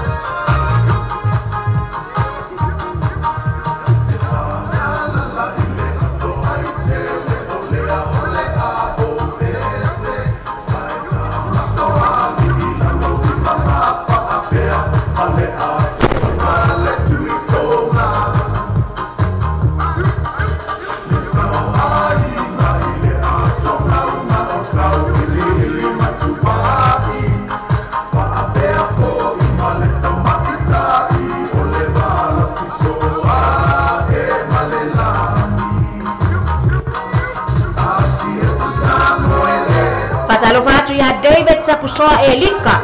Ia malo foi le ono sa ele nei aso.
Ia le sao le na o le au fai pese le mai sa tupaitea.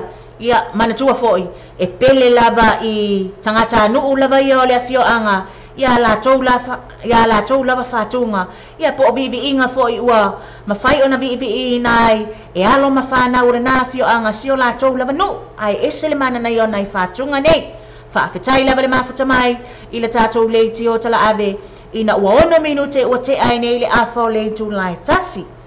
O lea lan na whaapea o na moli mana o mai ia sia o friend lea, a ea, i le pese lea a shadow a via, ya ma o te whapea o na o walofa tuai ma o whaamaloa tuai i lato o malava le nā sa alu mafutanga fo ia nga iluma ia koe fo i mai kua poloka ia alu i luma toe fo i mai poloka ia wale alu lai le staimi alu nga iluma ia o le saunga ngang polokai ia malu atu ia nga itua ia o le pese la le nei lea la utu atunga ia i male quotes lea ia mai a tipe copra o le lo fa pe mai if love is universal no one can be left out if love is universal no one can be left out ya e tu watu ai na yo au tafa le na upu ya nei me o le alofa ya o le alofa e fusi ai fiangainga o le alofa foi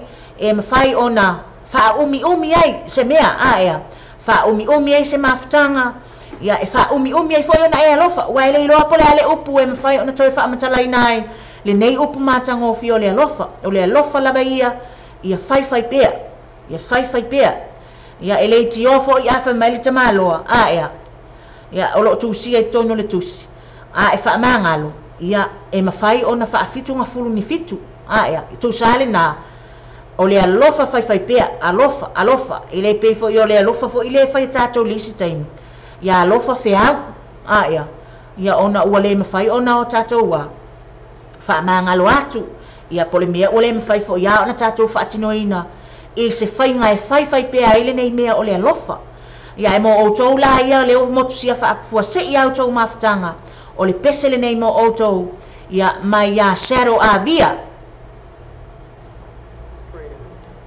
o le pesele ai le mo le mea tau o le alofa ai po le ala le mea le o tau mai shadow a via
o tou le ono sai wai loa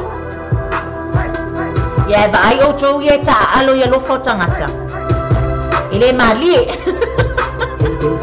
ia nga ile mali fai fai le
whaatu ia i lato umalama o mafuta mai lunga le tato YouTube. Ia ma le tato Facebook Live. Ia ma lau whaafonga mai fo i le tato Simple Radio. Ma lo lava le whaatu atoa i le nei au oli. Ina ua toi 10 minute o na tale o le Julai lua.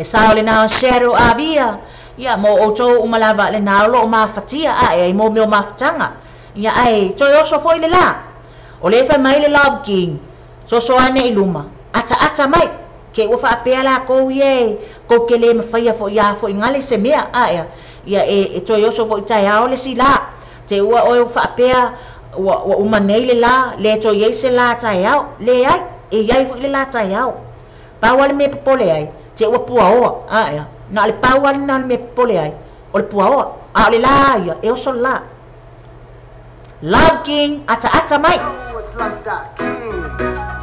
Another one. Hey, Tini Samoa. This song is for you. Ata my ting. patalo fatu ya Frida leo taafale ya ma Juliana Malaimi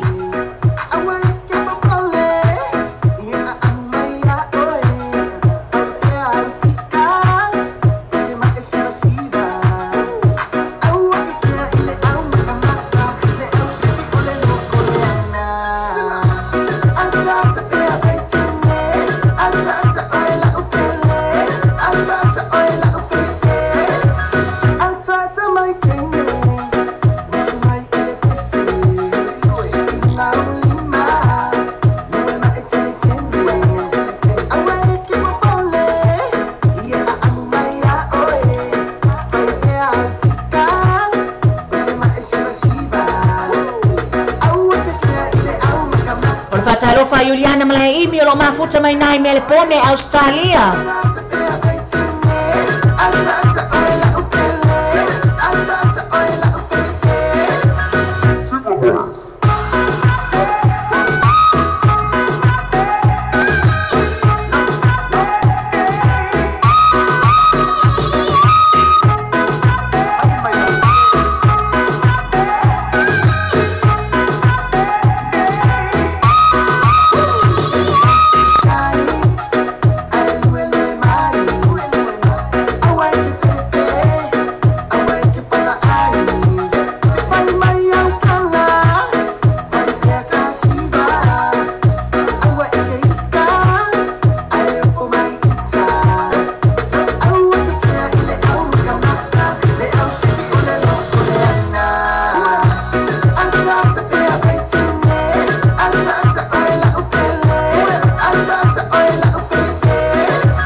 Fatalo fatu ai le fionga ya sime fale ba ai murianga.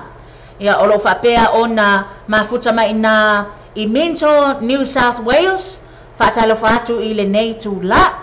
Ole pese LENEI e tai na tu faapitoa mo oto malava o naipa anga masani.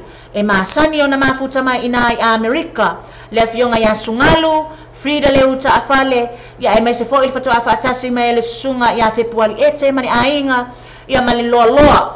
Fatali au lualo mali loa loa la balotato au mafuta wale mafai ona mawatu, oto suafa, ai olo oto mafuta mai. Ya fatalo fatu ya te oto le peselea, wasauni ya mai, el puni ya laba afa mai. Awoi, away.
Ua toi balu nei minute o Natale o le July lua. Le sao le na o le puni ala vaa na momoli atua ia lo faanga. Mo o tau malava o mafuta mai na I Amerika. Ia Amerika Samoa. Ia male loa loa le tatou au whaafonga.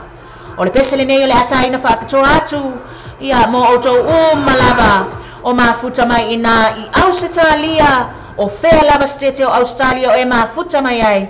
O le pese le nei mo o tau ani seto fale moi.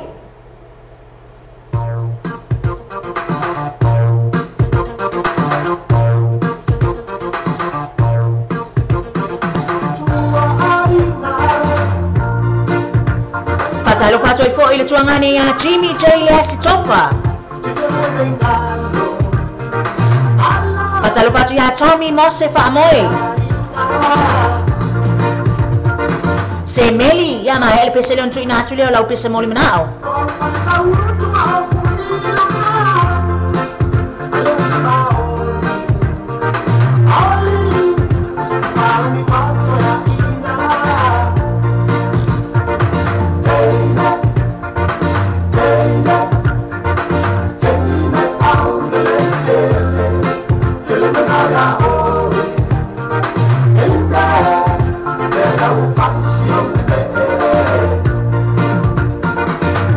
Toi fatalo fatu le sunga ya Krismasi la le vole.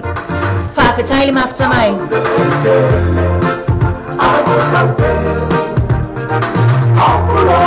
Fatalo fatu ya Tommy Mose. Ma futa mai nai Melbourne Australia.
Toi fa malo atu I le afionga ia Februari ete. Ia male mamalo la tau ai ngali I mafuta mai Amerika. Fa katai lava le mafuta mai.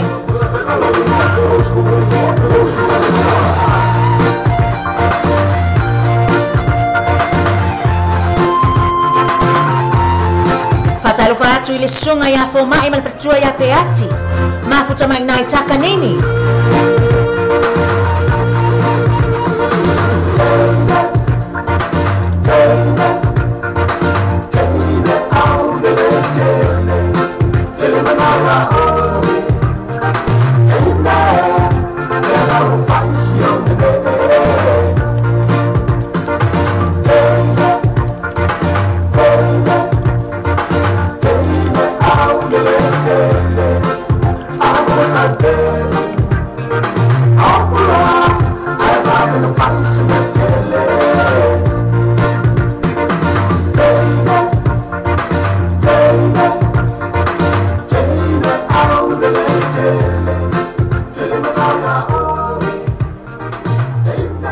Le sale na le tama o le mea asa.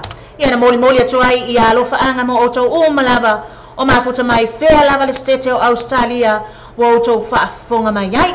O le pese nei mo le sunga ia se meli. Ia na moli mana o ma le pese lapi marina o le go back a wika fiola e. Ia ka go back a kuia. Le pese nei mo oi. Ka fiola e pese maliu ia. I'm good, man. Yeah. What are you doing? Yep. Sometimes, man. I'm wishing you were near. Are you single? On to the one, I'm a kind of one day one. And I'm like, it's a bend in mind. Introduce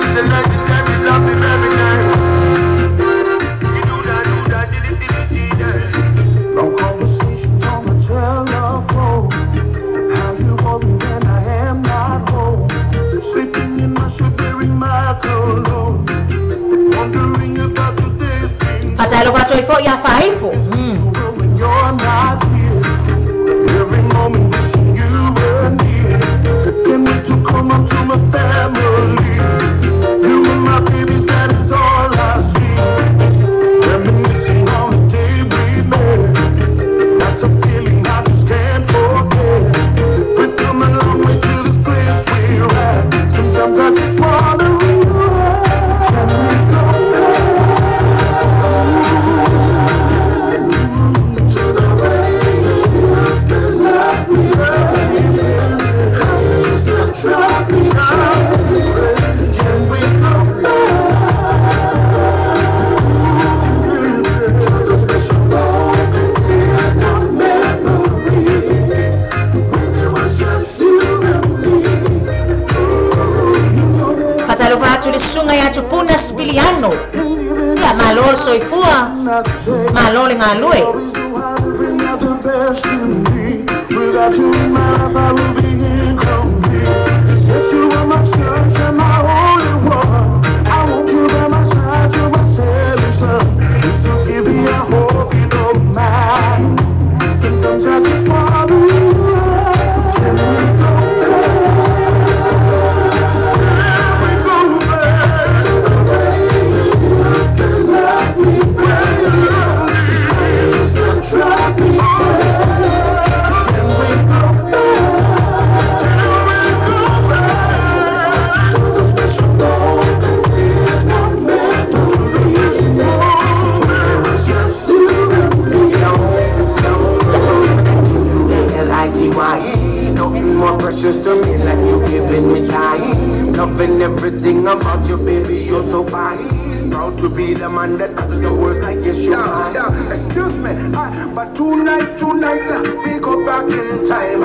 And when me touch your body, I make you feel fine. And this a kind of loving that we really want. A Fiji Benjamin Lappy sing the chant. Can we go to the way you used to love me? Le sao le sunga ya lapi Mary na mo i tatou I LENEI ya uli. Ia o te ilo le tatou pese muli LENEI o le atu I na atu. Ia na mori mana o mai ai ia le sunga ia whaifo. Ia nai mafuta mai nai takanini. Alofa atu le na whaitu. Ia o le pese LENEI e moli atua ia o lofa anga mo o tau umalaba o fea o ni usi LENEI o e whaafonga mai ai. Ia ma le loa fo I o le au whaafonga.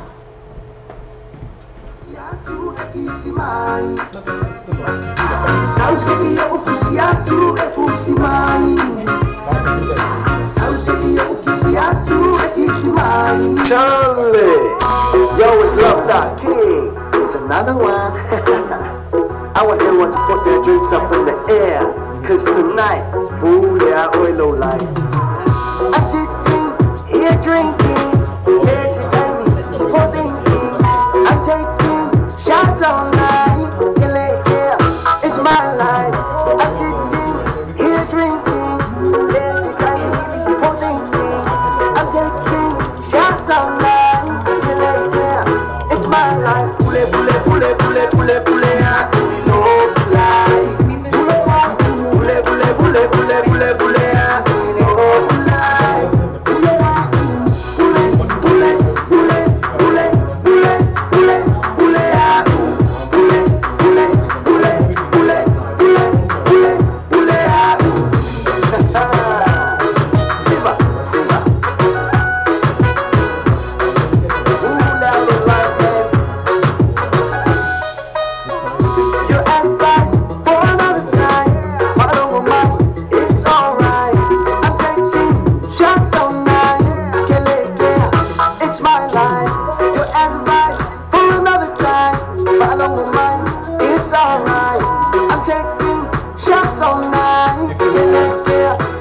Patalo fato e foi le tuangane ya Jimmy J Leasi.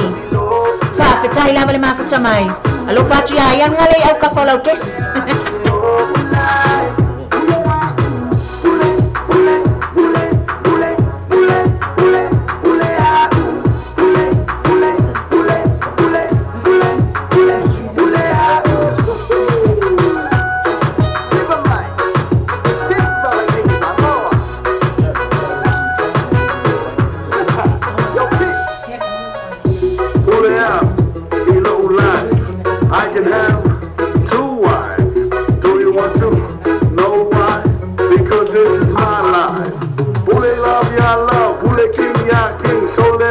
my thing, let me drink and let me sing. Taking shots all night, I don't care if I die. One is back and left is right, let's get it run tonight.